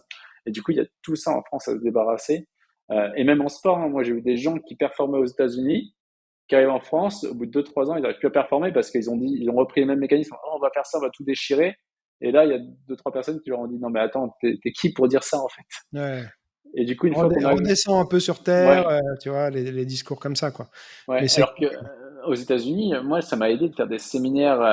Je me suis formé aux États-Unis, alors que ce soit en développement personnel avec le docteur John DeMartini. Après, je me suis formé aussi en marketing avec Russell Brunson, où là, je les ai vus sur scène vendre des choses à 40 ou 50 000 euros et vraiment, on y va. Du coup, je pense que j'ai ce côté américain qui fait que ça m'a déculpabilisé de vendre des produits sur Internet, quoi, et les vendre à un certain prix, quoi. Mais moi, tu vois, Et de s'assumer. j'ai rencontré un peu les mêmes choses. J'ai beaucoup été influencé par la culture américaine. Ouais, Déjà, début 2000, j'écoutais sur des mini-disques à l'époque, des audios de Brian Tracy, qui est un peu le père ok, fondateur ouais, du développement personnel, ouais, tu vois. carrément. Mm. À l'époque, on appelait, enfin, le dev perso, c'était vraiment pas un truc qui était rentré dans le grand public, tu vois. Et donc, qui t'explique plein de choses, ta relation à l'argent, à la réussite, à machin et tout ça. Et puis, bah, j'ai rapidement compris, même s'il y a des gens justement qui n'aiment pas ça en France, mais que moi, j'adorais enseigner, j'adorais avoir des élèves et que ça me Mm. donnait de l'énergie et que j'adorais justement ce que c'était aussi transformation parce que j'ai eu plein d'histoires avec des élèves qui m'ont dit que ça a eu Mm. un vrai impact au-delà simplement de l'entraînement sur leur vie, tu vois. Il y en a, ça les a même un peu sauvés, ça les a Ok, sortis ouais. de situations où ils s'étaient pas bien et tout ça. Et donc, bah, c'est génial de pouvoir faire ça. Mais si tu veux pouvoir faire ça, il faut qu'on te Faut de connaisse. l'argent. Ouais, c'est clair. Tu vois? Faut le connaître, ouais. Et si tu veux qu'on te connaisse, bah, il faut avoir les moyens de te faire connaître. Et Ouais. c'est pas tout le temps juste de se dire par le talent, tu vois? Tu peux Ah être bah le non. meilleur Ah des bah non. profs, C'est clair. si on te trouve pas, bah, on te C'est trouve clair. pas, c'est tout, quoi, C'est tu vois? clair. C'est clair. Donc voilà, j'ai rapidement compris j'étais un des premiers clubs de France à avoir un site internet, Ok. et je l'ai fait moi-même, tu vois? En fait, je me suis Ouais, ouais. formé, j'avais pas les moyens de prendre des gens. Bon, et en plus, c'était moins facile à l'époque, parce que moi, j'ai ouvert mon club en 2002, hein, donc On n'avait pas les mêmes internet, outils pour développer. YouTube n'existait même pas, hein, quand j'ai Ouais. ouvert, pour dire, donc tu tapais pas une recherche sur internet, avec une vidéo qui te sortait, qui t'expliquait, tout, tu vois? Hyper bien Mm. fait, hyper bien Mm. filmé et tout ça, quoi. Donc voilà. Mais c'est un truc qui m'a été reproché, tu vois? Ouais. Justement d'être business et tout ça parce que, bah, comme tu l'as dit, le milieu associatif est très présent en France dans le sport, notamment. Et donc moi j'ai pris des locaux, j'ai une société, donc Ouais, plein du de coup, ouais. charges, voilà, Ah ouais. je suis pas aidé par les mairies ni quoi que ce soit. Ouais. Donc j'ai un peu des obligations de résultats C'est financiers, clair. tu vois? C'est Sinon, clair. C'est clair. bah, C'est clair. je fais faillite et je mets la clé sous la porte, tu vois? Ouais, c'est clair. Donc ouais, je comprends complètement cette problématique. Ouais. Heu, Mais du coup, ce qui est intéressant dans ce que tu as dit, tu vois, où les gens ont jugé ça et le fait que tu fasses plein de choses et tout, mais tu vois, là, c'est exactement comme en sport, en fait. Et toutes ces personnes-là, en fait, vont réprimer ce qui, au fond, s'ils enlevaient leur charge de c'est bien, c'est mal, ils le feraient aussi. Et la mmh. seule chose qui les empêche de se mettre en avant, c'est de dire, mais non, mais ça se fait pas, je suis pas un businessman, je suis pas ceci. Alors qu'au fond d'eux, ils en ont probablement envie. Mais oui, Ça, c'est ce que et j'ai appris avec De Martini, hein. Tout ce que une majorité réprime, une minorité l'exprime. ouais. Tu vois, moi, la majorité des préparateurs mentaux qui, clairement, ont du mal à vivre, moi, je suis dans la minorité qui exprime le fait de, bah, voilà, on y va, on fait les choses et du coup, on a une entreprise qui tourne aujourd'hui grâce à ça. Ouais. Mais de Martini, on va pouvoir en reparler parce que bah, je le connaissais pas, mais c'est en écoutant le podcast que j'ai découvert. Donc, on pourra en rediscuter parce que je trouve que ça a l'air d'être hyper intéressant ce qu'il Ouais, a fait. Alors, je voulais aborder un sujet, un truc que tu as fait que je pense que je serais incapable de faire. C'est d'aller méditer chez les moines. chez les moines pendant combien 20 de jours. jours? Pendant 20 20 jours, jours 20 où jours. tu parles pas. Ouais, Ouais, c'est le silence total. c'est ça. Alors, est-ce que tu peux nous parler un peu de cette expérience? Déjà, comment ça se déroule? Ouais, Euh, et peut-être un peu, je suppose que tu passes par différentes phases mentalement. ouais, Parce que j'avais déjà entendu des ouais, personnes qui l'ont fait. Je crois que même que Tim Ferriss l'a fait aussi, mais ouais, peut-être, ouais. qui racontait qu'il y a des moments, tu es à la limite enfin, de la folie, de dire faut que j'arrête parce que j'ai l'impression de devenir fou, Ouais, de rester seul avec tes pensées, tu vois. ouais, Et je me rends compte que c'est un truc, j'en parlais avec quelqu'un il n'y a pas longtemps, mais c'est un truc, moi, que j'ai de plus en plus de mal à faire. C'est-à-dire que je sors marcher, je vais me balader ou je vais faire mes courses, tout de suite, je me mets un podcast sur les oreilles. Enfin, j'ai tout le temps, tu vois, les moments où je suis seul face à moi-même, il y en a très très peu, tu vois, pour pas dire pas du tout. Quand je m'entraîne, j'aime bien avoir de la musique, ouais. même si souvent je dis aux gens, moi j'aime bien faire du shadow, mais des shadows très longs aussi et tout ça, et ça me permet de rentrer dans un certain état de flow. Mais j'ai quand même ma musique en fond Mm. qui me rythme, qui me motive, ça, parce qu'il y a plein de choses qui se passent, je trouve, avec la musique. Donc ouais, les moments où je me retrouve seul face à moi-même sont hyper rares. Je dirais pas que ça me fait peur, mais j'ai vraiment l'impression que je deviendrais fou de rester à 20 jours avec moi-même, quoi. Ouais, ouais, après, encore une fois, ça dépend des types de personnalités. Si on a une personnalité plus extravertie, c'est vrai qu'on va plus se ressourcer au contact des gens. Moi, j'ai une personnalité vraiment introvertie, du coup, j'aime le silence et j'ai besoin d'avoir des phases où je suis seul pendant des journées entières où je vais juste être seul et penser. Elles sont importantes pour moi. Donc, déjà, je pense que l'expérience de vie personnelle est peut-être pas forcément faite pour tous les profils énergétiques. Euh, je dis ça comme ça. Et après, ouais, en effet, moi, les 5 premiers jours, quand même, là, alors surtout que je suis allé en Thaïlande, et j'ai commencé, je voulais passer mon niveau 2 de plongée, et j'étais sur Koh Tao, j'ai fait un peu la fête, je suis tombé dans une soirée là-bas, et le lendemain, je partais dans un temple, et je suis passé de short, tongs, bière, à, chez les moines habillés en blanc, dans le nord, à Chiang Mai, en mode, mais qu'est-ce que je fous là? Donc, moi, j'étais parti pour répondre à la question qui suis-je, tu vois, qui me prenait vraiment d'espace mental. Et après 3 jours en Thaïlande, j'avais oublié que j'étais parti pour ça. Mais bon, je me suis vite recentré quand je me suis vite recentré quand je suis arrivé là-bas en Thaïlande. Et ouais, les 5 premiers jours étaient vraiment durs. En mode, t'as plein de pensées, mais qu'est-ce que je fous là et tout. Mal C'est aux du doute, quoi. hanches. De quoi?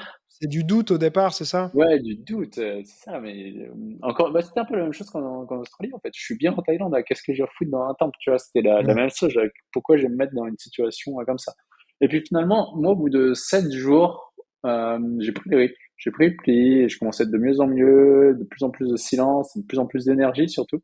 Donc ça, c'était cool. Au 14e jour, j'ai eu la réponse pour laquelle j'étais venu, la fameuse question, la fameuse réponse à la question qui suis-je, qui est du coup l'origine de tout ce que je fais aujourd'hui à l'académie sur l'identité. Ça a été ça. Et après, c'était plutôt cool, ouais. Et ensuite, moi, j'ai fini, vu que je restais 20 jours. En général, Vipassana, c'est 10 jours. Moi, je restais 20 jours parce que j'étais vraiment à une période où je voulais répondre à cette question. Et moi, vu que je restais 20 jours, le moine, il m'a donné un exercice à faire.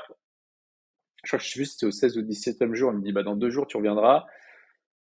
Soit tu restes et tu restes les 20 jours pour lesquels tu t'es inscrit et c'est top et c'est bien. Soit tu pars et c'est ok aussi. Tu auras fait 17 jours, c'est très bien aussi. Et en gros, il me dit dans 2 jours, tu auras une décision à prendre. Soit tu restes et tu fais cet exercice. Il s'agit de rester 3 jours et 3 nuits dans ta chambre de 9 mètres carrés. Tu pourras sortir que le soir quand tout le monde sera couché et s'endormir et sans t'allonger. Et on viendra te donner à manger au bord de l'appart. Enfin, à table. Et moi, je regarde, il me dit soit tu pars. Et je dis, mais non, mais c'est impossible de faire ça. La première réaction, je dis, mais c'est impossible. Mhm. Il me dit, tu dis que c'est impossible parce que tu te connais pas. Si tu te connaissais, tu saurais que tu as accumulé assez d'énergie pour pouvoir tenir largement ces 3 jours et 3 nuits. Et tu verras que, comme 99% des gens qui le font, c'est facile. Bref, il me donne un exercice à faire au bout de 24 heures. J'avais un exercice à faire par 24 heures. Et du coup, C'était quoi les exercices? bah, j'en avais un typiquement, celui que j'ai gardé d'ailleurs, qui était resté dans un sac que j'ai retrouvé il y a pas longtemps en déménagement, qui était genre tu médites et tu dois compter le nombre de fois sur, on avait un minuteur, le nombre de fois sur lequel tu tombes en fait en moitié en somnolence et il y a tous les serrures qui se coupent. Hmm. Clairement ça j'ai pas réussi. J'ai pas réussi, donc moi c'était. Mais bon, j'ai vu que j'étais pas fatigué. Les seules fois où je voulais m'allonger et dormir, donc j'avais plié mon lit en deux pour être sûr de pas être tenté. Le matelas, j'avais plié en deux, j'avais rangé, bref.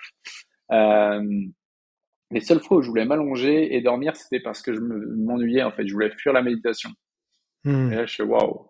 J'ai une grosse prise de conscience. Déjà, il y a beaucoup de gens qui dorment parce ils fuient la réalité. Euh, Ou qui du coup, mangent parce qu'ils ou qui fuient, ils mangent s'ennuient, exactement. voilà. Exactement, ouais, exactement. Et ça, c'était vraiment intéressant. Et en fait, après, je parle au moine en mode, ça fait 2 jours que j'ai pas dormi et que je me suis pas allongé, je suis en pleine forme, qu'est-ce qui se passe? Et genre, j'avais pas de sommeil. Et le gars, il me dit, ouais, bah, t'es resté, là, ça fait 20 jours que t'es resté présent. Donc, il me dit, tu vois, la majorité des gens, leur corps est ici, mais leur pensée est soit dans les souffrances du passé, ah, il a fait ça, il m'a blessé, soit dans les soucis d'avenir, comment je vais faire pour payer mes factures et tout. Hmm. Sauf que la maison de la pensée, c'est le corps. Et quand ta pensée est à la maison, elle consomme pas d'énergie. Et donc, il me dit, là, tu peux continuer un moment comme ça. Et en fait, après, je suis sorti du temple, donc c'était le 2 août et mon anniversaire, c'est le 3 août. Et je suis sorti du temple la veille. Et le lendemain, je rencontre un Français dans une auberge de jeunesse. On sort et après, je me couche vers minuit et demi. Et je me dis, bah là, je vais faire le tour de l'horloge. Et en fait, je me réveille à 5h30, pleine forme. Putain, c'est quoi ce délire? Et en fait, pendant un moment, après, je dormais ouais, 5-6 heures par nuit, mais tranquille, quoi. J'étais vraiment bien. C'était assez intéressant comme expérience, ouais. Hyper Et, intéressant. et comment se passaient les journées? Alors, ce que tu dis, bon, il y a les moments, peut-être c'est vers la fin, donc où tu parles un peu avec lui, il te parle et tout. Mais est-ce que sinon, il y avait peut-être, est-ce que les journées étaient quand même rythmées par des exercices, des choses et tout, pour pas être Ouais, juste seul comme ça, à attendre que les 20 jours ils se passent, il n'y a rien à faire, quoi. ouais, ouais, en effet. Alors déjà, en fait, on parlait, enfin, il parlait, le moine, il nous parlait peut-être 2 minutes par jour, 2 minutes 30, 3 minutes pour nous filer un petit exercice et pour demander comment ça allait. Mais à chaque fois, je leur testais, genre, ouais, je me sens triste, c'est normal. Là, je me sens bien, c'est normal. Je fais, ok. La Quoi même qu'il se réponse, passe, c'est tout normal. est normal. C'est ok, moi, j'ai capté le truc, bon, tout est normal. Mais ce qui est bien, moi, tu crois que c'est normal. Et après, ouais, alors à 6 heures, il y avait le gong, à 7 heures, il y avait le chanting. Non, à 7 heures, il y avait le cours bouddhiste. Il donnait un cours bouddhiste. Après, on devait manger, je crois que ça devait être de 6h30 à 7h30, et on devait manger à 7h30 du match, je crois, on mangeait. Après, on mangeait une fois à 11 heures. Après, par contre, on mangeait plus jusqu'au lendemain matin, donc on avait 2 repas végétariens par jour. Après, le soir, je sais plus à quelle heure, on avait chanting. Donc, tu chantes en thaïlandais, un truc que tu comprends pas. Mais bon, c'était une expérience. Et voilà, après, on allait se coucher le soir. Mais du coup, vu que tu médites, t'as pas envie de dormir. Donc, donc tu remédites. Ouais, c'était intéressant comme expérience. Ouais. Et est-ce que tu veux partager donc cette réponse que tu as trouvée à la question qui tu es? Ouais, la question qui suit, bah, moi, c'était assez, pour moi, genre, Déjà, la question pourquoi qui tu avais suit, ce sentiment de ne pas savoir qui t'étais? ouais, bah après le sport, déjà. Après le sport de haut niveau, moi je me disais, ouais, je suis sportif. Et en fait, quand j'ai arrêté le sport et les études, bah, je suis passé de je suis sportif à merde. Vu que je fais plus de sport, je suis qui? Hmm. Et comme beaucoup de sportifs, hein, il y a beaucoup de sportifs, notamment dans les anciens sportifs qui continuent, qui veulent pas lâcher leur identité de sportif. Et du coup, c'est pour ça que les mecs, tu te dis, putain, il était au meilleur niveau, c'est dommage qu'il ait pas arrêté avant. Mais s'il arrête, il est qui? Et donc nous, c'est pour ça qu'on travaille beaucoup sur l'identité du sportif, où les sportifs après voient qu'ils peuvent faire plein de choses et ils font du sport, mais ils ne sont pas que sportifs. Ça, c'est vraiment important d'apprendre à se différencier de ce que je fais dans la vie, parce que dès qu'on s'identifie à ce qu'on a ou à ce qu'on fait, on en est esclave. Tu vois, le moine, il nous a dit un truc pour le matériel. Genre, il disait, t'as une voiture, ouais, elle t'appartient? Oui. Si demain tu te la fais voler, qui est-ce qui va être triste, ta voiture ou toi? Moi? Ok, donc qui appartient à qui? T'as un téléphone? Oui, si demain il se fait voler le téléphone, il va être triste ou c'est toi qui va être triste? Bah moi, ok. Donc est-ce que c'est le téléphone, est-ce que tu appartiens au téléphone ou est-ce que c'est le téléphone qui t'appartient? Bam. Et là, il a dit la réelle possession, c'est d'être capable de posséder quelque chose et si demain tu l'as plus, c'est pas grave en fait. Et Hmm. du coup, et là, du coup, c'était une bonne prise de conscience. Et sur la question qui suis-je, pour répondre, c'était, moi, j'ai eu cette prise de conscience où j'avais vraiment les larmes aux yeux. J'ai envie de rire aussi à la fois. Mais bon, pour les moines, tu vas pas rigoler. Moi, c'était en mode, ben, j'ai réalisé que j'étais tout. Qu'il y avait la partie être et la partie humaine. Et que c'est deux choses distinctes. Et à chaque fois, on dit on est des êtres humains, on n'est pas des fers humains, pas des avoirs humains, on n'est pas que des êtres, on n'est pas que des humains. Et donc j'ai la partie être qui est la partie juste de l'essence, qui est toutes les possibilités. Et j'ai la partie humaine qui est l'existence. Et dans l'existence, je vais exprimer une possibilité parmi tant d'autres à la fois. Et c'est-à-dire que là, je peux être triste, je peux être joyeux. Là, je peux me juger moi-même en train de transmettre ce que je sais. Il y en a d'autres qui vont dire, mais c'est qui lui pour dire ça? Ah, mais c'est n'importe quoi ce qu'il dit.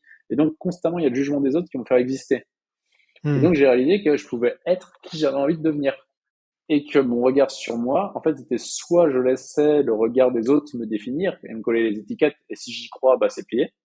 T'es timide, t'es pas comme ta sœur, t'es timide. Si j'y crois, bah c'est mort, parce que l'identité, la réalité, les résultats qu'on obtient sont la conséquence de notre identité. Donc quelqu'un qui croit qu'il est débile, s'il y croit profondément, bah il va tout faire pour se prouver qu'il est débile. Soit j'arrive à avoir un regard sur moi plus fort que le regard des autres sur moi. Et du coup, je vais m'auto-définir et ça va prendre un peu de temps pour devenir qui j'ai envie de devenir. Euh, Tu vois, comme je le disais avec un jeune, où je leur dis directement aux sportifs, ce qu'on leur dit, c'est l'identité excellente. Faut tous ayez l'identité excellente. Comment ça? Mais je suis pas encore excellent. Bah, je sais pas, en fait. T'es né, tu fais 1 mètre combien aujourd'hui? Et je me rappelle ce jeune, il fait, bah, je suis 1 m 59. T'es pas né en faisant 1 m 59. Donc ta mère, elle a eu des problèmes. Et du coup, il fait, bah non, clairement. Mais du coup, quand t'es jeune, dans ton adolescence, tous les jours, tu grandis un petit peu, en fait, de quelques dixièmes de millimètres. Et tu le vois pas, ça. Il y a qu'au bout de 3 mois, 6 mois, t'as une tante qui vient te voir et qui dit, ah, mais t'as grandi depuis la dernière fois. Ah ouais, c'est vrai, j'ai grandi. Bah, pour l'excellence, pour la technicité, pour la tacticité, bah, c'est la même chose. Aujourd'hui, je suis excellent, mais je suis excellent à peut-être 1 mètre. Et demain, je serai à 1 m 01, 1 m 02, 1 m 03. Et c'est comme ça que tous Hmm. les jours, si je dis, OK, que ferait l'excellence et je vais faire des actions comme si j'étais déjà excellent, bah, je vais faire grandir ces identités-là. Donc ça, c'était la première prise de conscience. Et pour l'entrepreneuriat, c'est la même chose. Pour le sport, c'est la même chose. Pour être artiste, c'est la même chose. Si on se focalise tous les jours sur, OK, je deviens un petit peu plus cette identité-là, bah, on peut le devenir. Et tu vois, je pense que ça me fait penser à quelque chose, à ce que tu dis, c'est que peut-être que parfois les professeurs à l'école, que ce soit primaire, collège, Ouais, lycée, tout ça, et on pourra parler justement aussi de ton parcours à toi qu'on n'a pas abordé, mais je sais qu'il est assez intéressant, ton rapport à l'école et tout, ouais, mais bah, se rendent pas compte à quel point ils peuvent impacter positivement, mais aussi surtout négativement, tu vois, la vision qu'aura la personne d'elle-même plus c'est tard, clair. tu vois. Parce que tu as des profs qui vont sortir des trucs comme mais de toute façon, t'es bon à rien, t'y arriveras Ouais, pas, ouais, ou t'es, toi, je sais pas, l'orthographe, c'est pas ton truc, ouais, t'es pas bon là-dedans, enfin, tu vois. Et ouais. du coup, c'est des choses que tu vas garder en toi et qui peuvent t'auto-saboter en fait sans te rendre compte, quoi. Ah bah c'est clair, c'est clair. Moi je pense que la chose la pire qu'on peut dire à un enfant, c'est tu es ceci. Hmm. T'es nul. Nim, si le gamin il va, moi qui est à la base, je suis un bébé de l'hypnose tout à la base, bah ça en hypnose on appelle ça une suggestion directe. Donc si la Ouais. personne y croit, donc tant que la personne elle dit mais non lui je crois pas, je m'en tape, bah le t'es nul c'est pas grave en fait, il passe au dessus. Par contre si la personne a un petit moment de doute, l'enfant, et là on lui balance un t'es nul et il y croit, bah, c'est plié. Bah, c'est plié. Si en plus de ça, il revient chez lui et les parents ils étaient vraiment trop cons, bah là, c'est boum, double suggestion. Le gamin, s'il valide ça comme ah, ils ont peut-être raison, bah, toute sa vie, il va se prouver, enfin, toute sa vie. Non, peut-être pas, mais en tout cas, ça peut lui pourrir un moment en mode il va croire qu'il est nul, Ouais. profondément.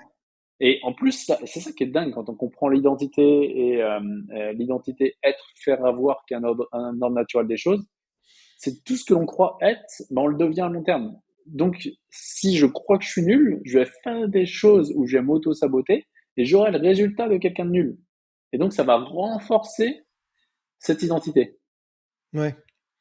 Ouais, bah, c'est un peu ce que j'avais entendu des personnes des fois qui appelaient ça une autoprophétie, quoi. Ouais, ouais, exactement, ouais.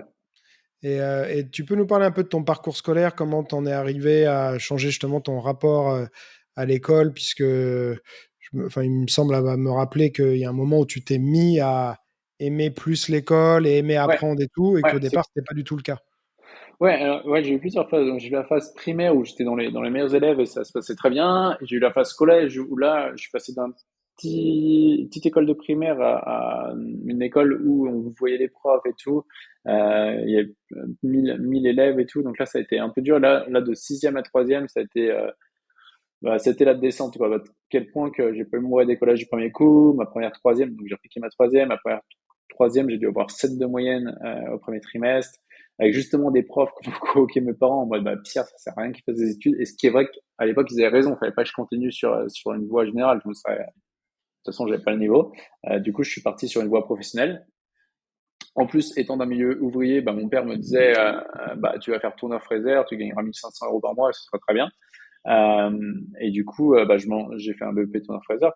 Et là, là, à ce moment, dans ma tête, je commence à m'intéresser fortement à la boxe. Enfin, mon père en faisait quand j'étais plus jeune. Et je décide que je veux faire de la compétition. En mode, peut-être pour le fait de me dire, ouais, bah, je vais prouver que je suis pas si nul que ça dans un domaine, quoi. Et du coup, je commence et j'accroche directement. J'avais peut-être 16 ans à ce moment-là. J'accroche directement. Du coup, je refais un. Donc, et oui, et en plus, c'est ça. Du coup, je vais voir avec mon club une compétition qui se passait à Nantes à l'époque. Je suis de la région nantaise. Il y avait une compétition élite. Donc, les élites, c'est le plus haut niveau de la salle de boxe française. Élite A maintenant. Et là, je vois des gens et je vois un gars de Nantes boxer en élite. Il perd. Et j'entends, ouais, c'est normal, il perd contre quelqu'un qui est étudiant, alors que lui, bah, il est artisan et tout, il peut pas s'entraîner autant. Et dans ma tête, je vrille. Je fais, bah attends, mais si je veux faire de la boxe à haut niveau, j'ai pas le choix, il faut que je fasse des études. Hmm. Tu vois, le gros raccourci. Et Ouais, qui c'était m'a, marrant comme association.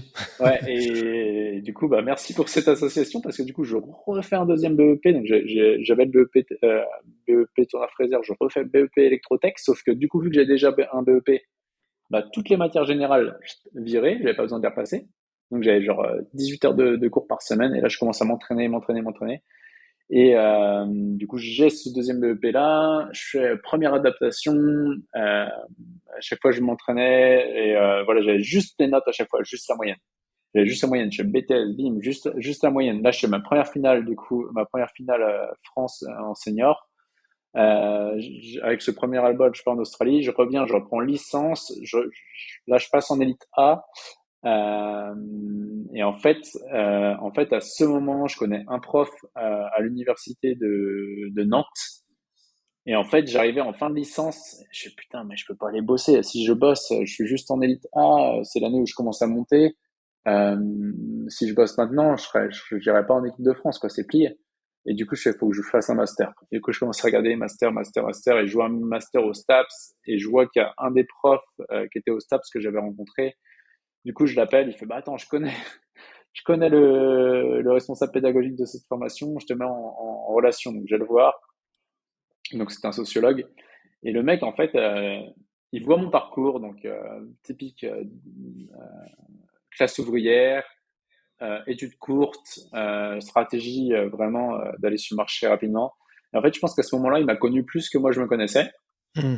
Et du coup, il me fait, oh, ouais, bah, ton parcours, on le prend, on fait une validation d'acquis, viens en master. Et puis là, il commence à me parler de la sociologie, justement. Et là, il me dit, lis, justement, Loïc Wacan, Corps et âme. Et je lis ce livre, et là, je dévore. Et là, du coup, il me propose une option socio, je la prends. Et en fait, en sociologie, je me suis intéressé à la sociologie de la scolarité, des reproductions sociales. Et en fait, là, j'ai compris mon parcours. Et du coup, je me suis mis à aimer l'école à 22, 23 ans, quoi, en master. Donc C'est là, assez c'était. fou. Et tu as réussi à identifier un peu pourquoi en fait de la sixième à la troisième, il y a eu. Alors parce que tu dis il y avait beaucoup d'élèves, machin et tout, mais est-ce que c'est vraiment ça Ouais, le pas de fond sens. Pas de Ouais. sens. Je savais pas pourquoi je faisais des maths, je comprenais pas pourquoi je faisais des maths. Hmm. Parce que moi je sais que c'est pareil, tu vois. Primaire, plutôt bon élève et tout. Ouais, Sixième, ça se maintient encore un peu, et après ça a descendu une sorte de désintérêt. Et c'est vrai qu'un un peu de mal à trouver du sens dans tout ce qu'on apprenait, mais ça a tendance à te, bah, quand tu es un peu en échec, je n'étais pas en échec total scolaire, mais je veux dire, quand t'es pas, voilà, tu galères un peu, que tu vois qu'il y en a d'autres qui arrivent, bah, tu dis, ouais, bah, c'est pas fait pour moi, je suis pas bon là-dedans, Ouais, tu vois. Et c'est vrai que ça peut dicter la suite de ce que tu vas faire si tu n'arrives pas à t'en défaire, tu vois. ouais, c'est clair. Ouais. Mais ouais, moi, c'était ça, pas de sens. Alors, Ouais. pourquoi? À chaque fois, je pense que tu avais une matière, je disais, mais pourquoi? Je vais en faire quoi, ça, dans ma vie? Ouais, t'as besoin de sens, ouais. Moi, en Ouais, tout cas, je sais que c'est pareil. J'ai vraiment eu besoin d'avoir un sens, un objectif, quelque chose, voilà, qui me disait, bah, je fais ça pour ça. Et après, bah, j'ai pris goût à apprendre plus tard aussi, tu vois. Donc moi, je vais pas ok, rester, ouais, j'ai pas fait des masters et tout, mais j'ai appris par moi-même. Je te dis, j'ai fait mes sites internet, j'ai appris ouais, le marketing, essayer de lever mes croyances, machin et tout ça. Mais parce que j'avais une vraie motivation, j'avais un bah, c'est rêve qui était ça. d'avoir mon propre club. Et il fallait absolument que j'arrive à réaliser mon rêve et que je trouve comment le faire et faire les étapes pour y arriver, quoi. Ouais, ouais, clairement. Moi, je pense vraiment que, bah, de toute façon, quand j'intervenais, du coup, après, j'ai monté mon association pour aider les jeunes en décrochage scolaire et j'intervenais dans plusieurs lycées. Et le premier cours qu'on faisait, c'était les 8 intelligences de Howard Gardner, où ce gars, il montre que tu as plusieurs intelligences. Alors, alors là, il y en a 8 linguistique, mathématique, kinesthésique, donc c'est le sport, naturaliste, le rapport à la nature, spatial, interpersonnel, intrapersonnel. Et à chaque fois, il en manque une. Ouais, déjà 7 sur 8. Il en manque une, bon, peu importe. Et en fait, ce que je voyais, c'est que bah, peut-être que euh, enfin, l'éducation nationale favorise la linguistique et la mathématique. Hmm. Donc 2 intelligences sur 8, soit un quart. Et du Ouais. coup, les jeunes, quand ils prenaient conscience de ça, ils voyaient que bah, finalement, ah, c'est peut-être l'artistique l'autre, la dernière qui manque. Je sais pas si je l'ai nommée celle-ci. Ouais, je crois que tu l'as pas dit. Si je l'ai pas dit, c'est l'artistique, je pense, de mémoire. Euh, Et du coup, en fait, les jeunes, juste en prenant conscience de ça, en fait, tu te dis, OK, je suis peut-être pas bon en langue ou en maths, mais c'est pas grave, j'en ai 6 autres. Et l'éducation nationale favorise ces 2 premières-là. Et Ouais. donc, tu as les élites qui vont être très bons parce qu'ils vont être très bons en langue et ils vont être très bons dans la rhétorique, ils vont savoir parler. Tu as les autres qui vont savoir faire des mathématiques. Et tu as les autres, en fait, qui vont se sous-estimer parce qu'ils vont croire que leur intelligence, bah, déjà, un, ils vont croire qu'ils ont pas d'intelligence.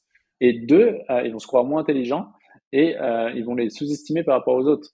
Alors que pour moi, bah, si tu es un super ingénieur, mais que derrière, tu n'as pas d'intelligence interpersonnelle et que tu sais pas interagir avec les autres, bah, tu passes quand même à côté de beaucoup de choses. Ouais. Mais j'avais lu un livre, là, j'essaie de retrouver le nom, mais je suis plus sûr ni de l'auteur, tout ça, mais c'était un petit livre, je crois, des années 50. Je sais pas si c'était pas Peter Drucker, mais sur les différents comment dire, les différents modes d'apprentissage par personne. Il y a des gens qui Ok, sont plus visuels, ouais, tout ça. Et, enfin, grosso modo, il expliquait que le système scolaire ne correspondait pas à la là, tu méthode prends. d'apprentissage de tout le monde, d'aller s'asseoir sur une Ah, c'est chaise clair. devant, Ouais. tu vois, devant un tableau. Il y a des personnes, c'est pas qu'elles sont pas intelligentes, mais c'est juste, c'est pas comme ça qu'elles apprennent, quoi. Ouais, moi, je crois profondément que, à part qu'il y ait un problème psychologique qui rentre dans vraiment, où là tu te dis, comment dire, c'est pas une maladie, mais bref, ou un handicap, même si j'aime pas employer ce mot-là, je pense sincèrement que tout le monde a le même degré d'intelligence, c'est juste des formes différentes. C'est juste Ouais, des formes différentes. Et je pense que l'éducation, alors, elle a ce qu'elle a sous cette forme-là, elle a ses bénéfices et ses inconvénients, mais je pense que l'éducation, c'est d'apprendre aux jeunes à déjà, un, savoir qu'ils ont un talent, enfin, ou plusieurs même d'ailleurs, et ensuite de se dire, bah, plus ils vont capitaliser sur ce talent, plus ils vont être bons et plus ils vont être intelligents naturellement. ouais. Moi, j'ai des Hmm. gamins, un décrochage scolaire, le mec, 16 ans, il te volait des voitures avec les fils. Moi, je disais, mais attends, tu te rends compte que tu as un talent? Moi, je suis pas capable de le faire, en fait. Si je suis tombé en panne, je sais pas comment repartir. Et là, après, ce talent n'est pas reconnu par la société, mais là, t'es bon, en fait. Ouais. Là, t'es plus intelligent que moi pour démarrer une voiture et pour rentrer en voiture, si tu perds ton nez, quoi. Ouais. Et Ça veut dire vite. qu'il était capable d'apprendre, un truc dont Ça, je il trouve avait ça peut-être incroyable. besoin ou envie, quoi, même si c'était Ouais, pas c'est quelque ça. chose, Ouais, de reconnu, mais mais en tout cas, sous une certaine forme, pour moi, si l'intelligence est la capacité à s'adapter à son milieu, moi, je perds mes clés, je suis débile pour ouvrir ma voiture. Lui, il est super intelligent pour ouais. ouvrir, démarrer ma voiture et me ramener, quoi. C'est une manière de voir les choses. Et alors je me posais une question, je sais que de ce que j'ai compris, toi, tu te concentres essentiellement sur, les sportifs de haut niveau. Pourquoi ce choix? Pourquoi pas, essayer d'avoir, une méthode, qui serait, plus pour le grand public, tu vois? Peut-être qui pourrait Mm. aider, les gens au quotidien? Est-ce que c'est une question d'affinité, de parcours, les choses se sont faites comme ça ou c'est un choix vraiment délibéré? Ouais, on va dire que le sport, alors c'est vrai que moi je dis sportif de niveau parce que c'est là où j'étais et c'est là où j'ai envie de les aider les sportifs. Tu vois, quand je vois aujourd'hui des médaillés olympiques qu'on a accompagnés et certains qui arrivaient pas à perfer à l'international et on bosse avec les mecs qui te ramènent une médaille au jeu, bah ça fait Ouais. plaisir. Pour moi, c'est un peu le retour en fait. Je redonne au sport ce qu'il m'a donné. Donc je pense que c'était vraiment l'affinité et le fait de dire mission sociale en mode ok, bah, la prep mentale c'est bien et tant mieux comme ça. Par contre, il y a aussi ce qu'on fait en dépolarisation et c'est plus efficace sur certains blocages, ça va plus vite. Je pense que c'était ça. Donc, alors en plus, je pense que la boucle est bouclée vu que mon dernier livre, Préparation mentale gagnante, c'est Victor Sebastiao qui le préface. Victor Sebastiao, préparateur mental des équipes de France de salle boxe française depuis une vingtaine d'années, qui m'a eu en tant que stagiaire et qui aujourd'hui est formé en dépolarisation et écrit noir sur blanc sur le papier. Bah, avant, je faisais ça et j'ai découvert la dépolarisation et c'est vrai que ma, aujourd'hui, ma capacité d'accompagnement est passée quand même à un autre niveau. Il y a un psychologue qui témoigne, qui a été 12 ans à Paris Descartes, il y a 4 médaillés olympiques qui témoignent dedans. Euh, donc je pense que là, ça y est, pour moi, la boucle est bouclée et sur le sport et l'académie va continuer là-dessus. Mais à la base, ouais, c'était plus histoire de ouais, faire ma mission quand même, dire ok, j'y vais et je prends ça et après les gens font ce qu'ils veulent. Mais là, maintenant, en septembre-octobre, je vais ouvrir d'autres projets sur plus grand public. Parce que dans le podcast, c'est le deuxième podcast, faudrait que je recherche, je sais plus, lequel c'était, mais, grosso modo, tu disais que la dépolarisation, fallait quand même déjà avoir un peu identifié un blocage Ouais, sur quelque chose et que, c'était quand même plutôt pour les sportifs de haut niveau. Mais à côté de ça, tu as quand même fait un truc pour les entrepreneurs. Donc je me dis que ouais. On en accompagne hein, des entrepreneurs. Il y a quand même de plus en plus d'entrepreneurs qui se reconnaissent dans le marketing qu'on utilise pour les sportifs. Ils disent, bah attends, mais moi je ressens la même chose que le sportif. Et on a un programme d'ailleurs Entreprise pleine de sens qui est visible sur l'Académie de haute performance. Mais pour moi, les entrepreneurs et les sportifs, c'est quasiment le même mindset et les mêmes blocages en plus. d'ailleurs, Donc, on retrouve souvent ouais, des sportifs, soit des anciens sportifs de ouais, haut niveau, soit des gens qui ont un vrai parcours sportif qui, dans l'entrepreneuriat, il y en a quand même pas mal, ouais, quoi. ouais. Donc, c'est Et les pas mêmes. mal dans les sports de combat, les arts martiaux. Je vais pas prêcher pour Ah ma ouais, paroisse, mais c'est vrai que même dans les Américains et tout, parfois, je suis surpris énorme. hop, Ok. d'apprendre que lui, il a fait ci, il a fait ça pendant longtemps et tout. Je Excellent. trouve que Intéressant, ouais. ça doit développer quand même certaines qualités de résilience, de persévérance et tout, qui sont des atouts après, peut-être pour entreprendre, tu vois. Ouais, ouais, sûrement, ouais. Et oui, pourquoi aussi le sport avec la dépolarisation et les entrepreneurs? Parce que pour moi, alors attention, il n'y a pas que les sportifs et les entrepreneurs, bien sûr, mais je sais que quand il y a quelqu'un qui a un go, je veux aller là-bas, mais là, je sens qu'il y a un truc que j'arrive pas à trouver et physiquement, je m'entraîne, je fais tout, et pour autant, le jour des compétitions, je suis moins bon qu'en entraînement. Avec ces gens qui ont ce mindset de je veux aller là-bas et j'ai pas envie d'être écouté. J'ai pas envie d'être écouté et de parler de ma vie, de ce qu'il n'y a pas. Je veux juste qu'on résout mon problème. Bah là, la dépolarisation, ça fonctionne très bien quand les gens sont en mode ouais, je veux aller là-bas en fait, mais là il y a un truc. Tu vois, je Mmh. cherche pas un psy quoi. En gros, je cherche pas à déballer ma vie quoi. Je cherche vraiment à juste enlever ce blocage. Ouais. Et parce que de ce que j'ai compris, la dépolarisation, c'est, le travail que tu as suivi de Martini, non? Qui t'a inspiré, qui passe beaucoup par le questionnement? Ouais, le questionnement, alors il y a plusieurs, moi, il y a le travail sur l'identité qui est vraiment du Vipassana. Il y a la dépolarisation sous la forme où on l'a fait à l'académie, il y a 6 séances, et dedans il y a une séance qui est prise dans une de mes premières formations en coaching. Il y a de la théorie qui vient plus de chez Magnier et Sam à l'époque, même si l'Institut aujourd'hui il forme plus. Et après le questionnement vient de chez De Martini, en effet, énormément. Ouais. Et lui, par contre, il n'est pas spécialement sur les sportifs ni quoi que ce soit, que Oh tu lui, as non, pas du tout. réadapté ça en fait Ouais. pour les sportifs. Bah, lui, en fait, De Martini, il n'a pas de process. Il a son questionnement il a son questionnement qui est sur bah, toutes les sessions, avec bénéfices, inconvénients, etc. Par contre, il n'a pas le process où bah, nous, on va envoyer un questionnaire au démarrage et avec tel blocage, enfin, on va poser plusieurs questions qui vont nous donner une idée déjà d'où il y a le blocage. Et après, séance 1, séance 2, séance 3, séance 4, séance 5, séance 6, bah, que ce soit moi ou un coach de l'académie, on fait toute la même chose et on sait qu'avec ce blocage-là spécifique, si on suit le process, ça doit sauter, quoi. Hmm. Ouais, c'est ce que tu disais, c'est que ça doit être reproductible Ouais, et même si je crois que tu n'aimais pas trop dire ça, mais presque garanti, quoi. C'est-à-dire que ouais, tu sais que si tu suis le process, ouais. à l'arrivée, c'est peut-être pas 100%, mais pas loin, quoi. C'est ça, exactement. Tu vois, on en parlait avec bah, avec les sportifs de haut niveau, clairement, on est sur 100%, avec les sportifs de haut niveau. Avec les gens qui veulent faire du sport de haut niveau, qui disent qu'ils veulent en faire, mais qu'au fond d'eux, c'est pas réellement important pour eux, clairement, c'est avec eux où bah, ils sont débloqués sur plein de choses dans la vie, mais au niveau du sport, ça va pas avancer puisque c'est pas intrinsèquement important pour eux. Hmm. Mais bon, c'est pas grave, parce qu'ils vont voir que finalement, je vais plus me mettre dans mon boulot ou plus dans ma famille, et que bah, payer le prix d'entraînement quotidien, en fait, c'est pas pour moi. Ouais, ok, ok. Et, Tu vois, ça permet vraiment, en fait, les gens en dépolarisation après dépolarisation, tu vois, c'est comme si on enlève les charges émotionnelles qui empêchent d'être soi, enfin, d'être soi, on est tout le temps nous, mais d'être connecté à ce qu'on veut réellement au fond de nous.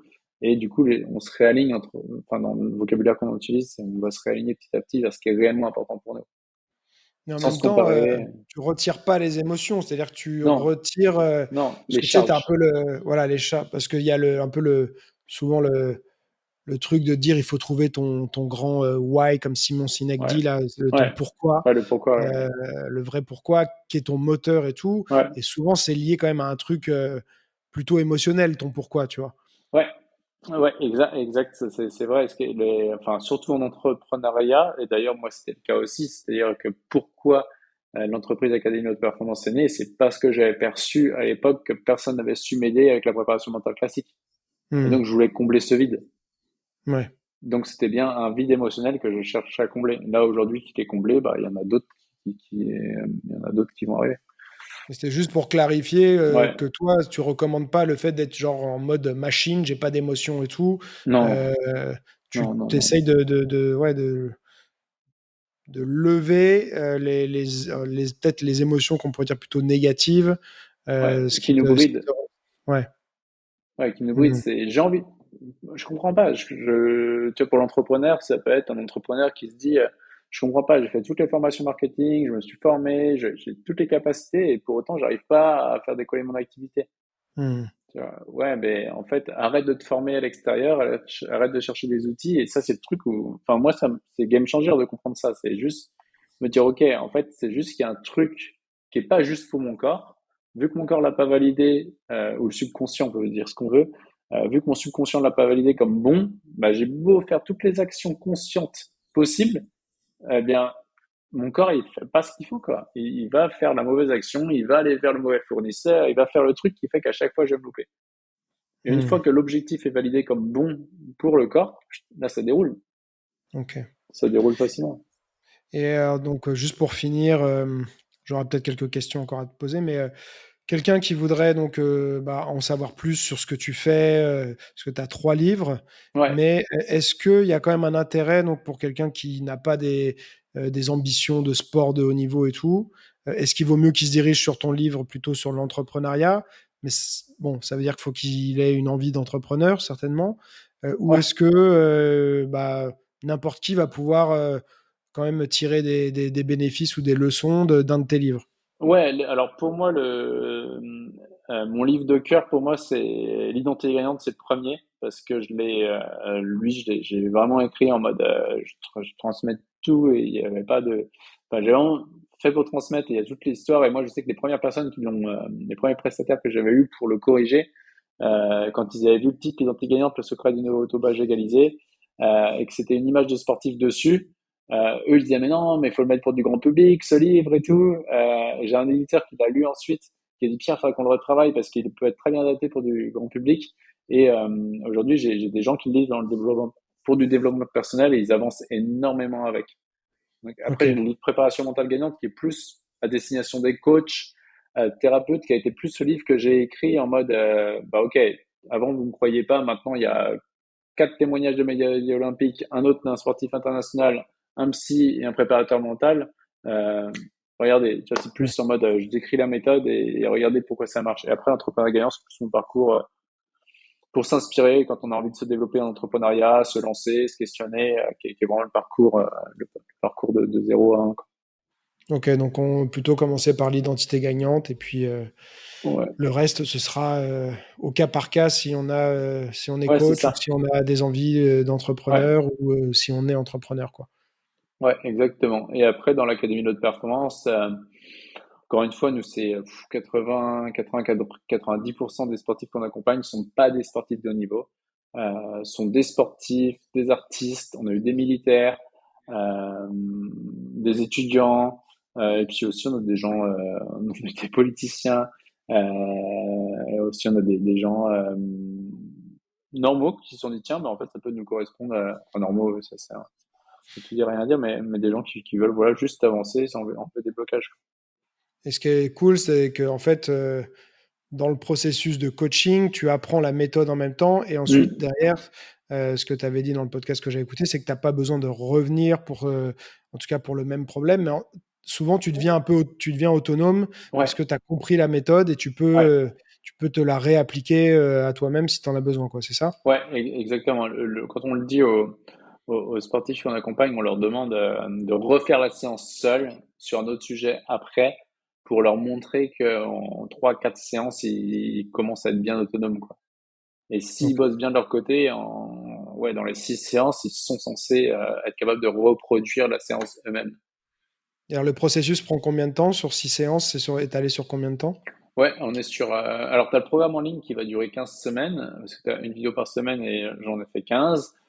Mais par contre, le processus vraiment de dépolarisation, là, on est sur 2 mois, 2 mois et demi, parce qu'en tout cas, on a une séance après pour un peu plus tard, entre la séance 5 et la séance 6, on se donne souvent 3 semaines, un mois pour que les athlètes voient qu'il n'y a plus besoin de nous. Donc ouais, si tu as une échéance sportive et tout, tu veux performer, il faut au moins 3 4 mois à l'avance, quoi. Ouais, idéalement, ça c'est Ouais. l'idéal. Après, on a des sportifs. Enfin, moi, ça m'est arrivé avec une athlète, la championne du monde en karaté qui a fait le préface du premier livre, Alexandra. Elle, on a fait en mode pompier, c'était en 15 jours, 3 semaines, mais là, c'est pas les conditions idéales pour nous. Hmm. Mais souvent, on dit, Ok. OK, 3 mois à l'avance, c'est bien. Pendant le Covid, on a eu beaucoup de sportifs parce que c'était le moment de repos. Du coup, ils commençaient à bosser le mental qu'ils n'avaient pas bossé jusqu'ici. Ok. Alors j'ai quelques questions pour finir. La première, alors, on l'a peut-être déjà abordé, donc tu pourras juste leur dire brièvement si c'est le cas. Est-ce qu'il y a quelque chose que, je sais pas, que tu vois que la majorité des gens croient et qui sont, enfin, un truc qui t'hérisse un peu le poil parce que tu réentends Ah, tout le temps ce même truc que toi, enfin, tu considères pas être vrai ou qui bloque les gens. Enfin voilà, hmm. un truc, une erreur, un truc, une idée qui revient trop souvent et qui te saoule un peu, quoi. Ah bah moi c'est celle de la préparation mentale classique. Il faut du temps pour changer. La préparation mentale c'est du long terme. Et il y a une entreprise concurrente à nous sur leur site, ils écrivent en gros les gens qui vous promettent un déclic en préparation mentale sont des charlatans. Et moi ça me rend dingue de voir ça. J'ai juste envie de répondre bah, les gens qui vous promettent pas de déclic sont ne sont pas des experts en tout cas. Tu Ouais, vois, sont des ok. incompétents. Voilà, c'était le mot. Mais bon, ce qui est normal, puisqu'en France, enfin moi, dans les écoles que j'ai fait et tout, j'ai toujours appris en mode on fait pas de promesses à quelqu'un. Donc, alors que Mmh. nous, aujourd'hui, ça me gêne pas de dire, bah oui, dans 2 mois et demi, c'est fini, ton blocage, tu l'as plus, quoi. Ouais, J'y crois, donc c'est normal. ouais. Donc ça, ouais, c'est le OK. truc qui m'est le plus, ouais. Est-ce que, il y a quelque chose, sur lequel tu as complètement changé d'avis, ou une Ouais. révélation de ça, ben, quelque chose de récent peut-être, que tu pourrais nous partager? Ah oui, genre, sur des choses sur lesquelles j'ai changé d'avis, il y en a un paquet. Il y a un paquet récent. Ah là, j'en ai pas en tête. J'en ai pas en Alors tête. prends-en un peut-être que tu je sais pas, qui t'a marqué ou qui est important pour toi, même s'il est pas récent peut-être, est-ce qu'il y a quelque chose qui te vient, quand je te dis ça, est-ce que tu as un petit truc qui t'est venu tout de suite à l'esprit, sans te Non, j'ai, retenir, ah ouais, alors, non, là, j'avais juste une conversation avec un ami un jour sur la notion de bien et mal, de bien et mal, où on se challengeait. Et à l'époque, je pensais qu'il y avait des choses qui étaient, enfin, où le bien et mal, chez nous, on le met très souvent à l'horizontale, en mode c'est soit bien, soit mal, alors qu'aujourd'hui, c'est vrai que moi j'ai plus une notion dans ma tête de bien et mal à la verticale, en mode le bien c'est ce qui va diviser et séparer, et le mal, pardon, c'est ce qui va diviser et séparer, et le bien c'est ce qui va unir et faire évoluer les choses. Ça c'était un, voilà, ça c'était un des choses sur lesquelles j'ai changé d'avis. du coup aujourd'hui pour toi, c'est quoi ta vision sur ça? Sur le bien et mal, c'est que, alors là, c'est difficile à dire par podcast parce que ça peut Mmh, choquer et puis on peut extrapoler sur d'autres exemples qui ont pas lieu. Mais c'est que quelque chose. Alors avant, je pensais que quelque chose qui était mal, c'était mal sur du long terme. Aujourd'hui, j'ai plus un avis de quelque chose qui est mal.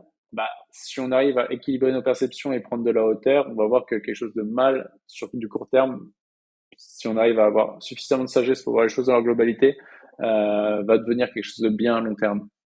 oui, c'est-à-dire que tu peux, bah, j'en parlais il y a quelques jours avec un de mes amis, je pense que c'est un peu ça que tu veux dire, c'est que tu peux, par exemple, vivre quelque chose un trauma ou quelque Ouais, chose de négatif ouais, et que derrière ça bah, quelque chose de positif en sort parce que ça a changé le chemin que tu allais suivre ou ça t'a fait réaliser des choses ou ouais, ça t'a rendu plus fort ou voilà donc c'est ça que tu veux dire ou ouais, c'est autre chose? c'est ça que je veux dire, quoi. Et donc, soit on reste dans une position de victime, Mmh. et dans ces cas-là, on transcende pas, et auquel cas, en effet, cette chose mal va rester mal toute notre vie. Soit on est capable de transcender, et auquel cas, on va voir que c'est quelque chose que je dis en conférence, derrière chaque fardeau apparent, il y a un cadeau caché, quoi. Et ça, Mmh. aujourd'hui, vu toutes les séances que j'ai faites, je sais pas, avec l'Académie de haute performance, avec l'équipe de coach, on doit être à plus de 3000 séances en cumulé depuis les 5-6 dernières années, 5 dernières années. C'est vrai qu'on est tous bluffés à chaque fois de se dire, wow, c'est incroyable, quoi. Quand tu fais la séance à la fin, tu dis, jamais j'aurais cru ça. Ouais, il faut juste réussir à le trouver, quoi. Ouais, C'est qu'il y a des gens, ils arriveront pas à le trouver ouais, et ouais, ils vont ouais, avoir ouais, du ouais, mal à te ouais, ouais, croire, ouais, mais ouais. Et ouais. tant que tu le trouves pas, en fait, c'est ça qui est incroyable, et ce qu'on veut montrer avec les neurosciences, justement, parce que ça, c'est ta partie haute du cerveau, la partie, ton cortex préfrontal et ton système 2. Et par contre, ton système 1, bah, lui, il va vivre entre ça a été mal ce qui s'est passé. En gros, il y a eu des prédateurs, donc je dois continuer de les fuir. Et ça, c'est bien ce qu'il y a là-bas. En gros, il y a des proies et donc je vais être en sécurité. Ça, c'est la Mmh. partie basse, c'est la partie animale. C'est vraiment le corps qui cherche à survivre. Par contre, la partie haute, elle est capable de voir justement la synthèse des opposés en mode, eh, c'est parce qu'il y a eu ça dans le passé que j'en suis là aujourd'hui. Et s'il n'y a pas eu ça, j'en serais pas là. Et ça n'aurait Ouais. pas pu être différent. Et Mmh. ça, c'est le cortex préfrontal. OK. C'est la partie la plus Intéressant. évoluée du cerveau et la plus haute, la plus haute du cerveau aussi. Et celle-ci, elle oscille pas droite, gauche on va dire dans les pathos de la matière, les pathos, la souffrance. Elle est vraiment, c'est vraiment dans la verticalité, quoi, de l'être humain. Mmh. OK. Allez, dernière question. Est-ce que tu as un coup de cœur à partager? Ça peut être sur n'importe quel, sujet, ça peut être, un truc que tu utilises comme, quelque chose que tu as regardé, je sais pas, un truc, récent là dans le mois peut-être que tu as particulièrement apprécié, que tu auras envie de partager, Dans le mois, le premier truc qui est venu, les coups de cœur, je disais, il y a la série Naruto, pour ceux qui regardent, je sais pas si qui regardent Ouais, le manga OK, Naruto, et là je regardais juste là ce midi avant l'interview, je regardais quand est-ce que la partie 2 de Boruto sort en manga, donc OK. ce sera au mois Oh, d'août. tu sur la version papier ou sur l'animé? Moi je regarde les deux, je regarde le papier, D'accord. papier apparemment il sortirait 24 août, je crois, donc j'attends ça avec impatience. C'est le truc, moi, le manga Naruto Boruto, j'accroche bien. Voilà, non, les coups de cœur que j'ai, c'était les vacances que j'ai fait, le voyage au Galapagos dernièrement, là, en juin, mai-juin. C'était plutôt cool. Génial. Ouais, là, j'ai halluciné de la flore, enfin, qui est vraiment, enfin, on voit les animaux sauvages qui sont proches de l'être humain et ça se mélange et ça, c'est assez impressionnant, ouais, d'aller nager, d'un seul coup, tu nages, il y a une otarie qui vient te voir, tu fais, oh, qu'est-ce qu'il fait là? Ouais. Trop bien ça. Donc Ah bah ça, écoute, ouais, je retiens les Galapagos, Galapagos. Ok. ouais, intéressant. Et Naruto, bah, c'est un truc que moi j'ai eu toute une période de ma vie quand et je pense que c'était aussi peut-être avec les élèves et tout ça de l'époque vers je sais pas, je dirais entre 2005 2012 où j'étais à fond dans les mangas, plus les animés Ouais, euh, et bah, notamment Naruto et tout ça. Et puis je sais pas pourquoi, il y a un moment où j'ai fait un peu ouais, une surdose. Je regardais ah, presque tu plus que m'étonnes. ça. Je regardais plein, je regardais presque plus de séries, de films autres et tout ça. C'était que de l'animé. Et ouais, j'ai dû faire un peu une intoxication visuelle. J'en sais rien, mais j'aimais beaucoup Naruto à l'époque, ouais. Mais j'ai pas suivi du tout. Donc Boruto, je vois pas ce que c'est. C'est le fils de Naruto. D'accord, ah ouais, donc ouais, non, moi je me suis arrêté bien avant ça. Mais c'est vrai que, bah, tu vois, ça c'est un truc qu'on n'a pas abordé, mais les films, les séries, les machins et tout, c'est des choses aussi qui peuvent vachement, je trouve, Ouais, t'impacter, ouais, c'est clair. C'est clair. t'influencer, te donner envie de faire des choses, te faire réfléchir. Même si c'est des choses qui sont de la fiction, Ouais, tu vois, au final, bah, quand tu apprécies vraiment et tout, ça peut être un vrai moteur derrière qui peut te pousser à faire des choses, quoi. ouais. Bah, tu vois, moi, le fait de processer les séances, c'est vraiment le film, le fondateur sur l'histoire de McDonald's, Ah ouais, des chaînes McDonald's, très qui bien ça. m'a vraiment donné l'idée de processer les séances, c'est de dire, OK, je veux des frites à 185 degrés, et si on arrive à faire ça sur l'accompagnement, ça donne quoi? L'accompagnement des êtres humains, ça donne quoi? Ah, mais le film est génial et Ouais, effectivement, même si les gens vont dire McDonald's c'est le mal, machin et tout, ouais. franchement, Grosse leçon ouais, ouais, ouais. d'entrepreneuriat. Ouais, non, et puis le film est divertissant. Ouais. C'est Keaton, je crois, hein, qui joue dedans, Ah, je Michael sais Keaton, hein, il me plus, je semble. sais plus. Ouais. C'est un des Batman d'il y a quelques Ok, années, Michael ok, Keaton, ouais, il me semble, hein. excellent. Moi, j'avais trouvé très bien ouais, ce film. Ouais. Ouais, Donc, ok, bah écoute, tu nous as partagé plusieurs trucs sympas. Voilà, écoute, c'était une conversation géniale, je trouve hyper enrichissante. Je partagerai les différents liens, tout ça, pour les gens qui ont envie de te ouais, clairement. suivre. Et puis, bah, voilà, je ne sais pas si tu as quelque chose à ajouter avant qu'on termine. Bon, merci pour l'invitation, Greg, c'était vraiment cool. Et puis, à chaque fois, je vais conclure sur ce qu'on dit à chaque fois à l'Académie de la performance, quoi. L'important n'est pas ce qu'on fait, mais qui on devient.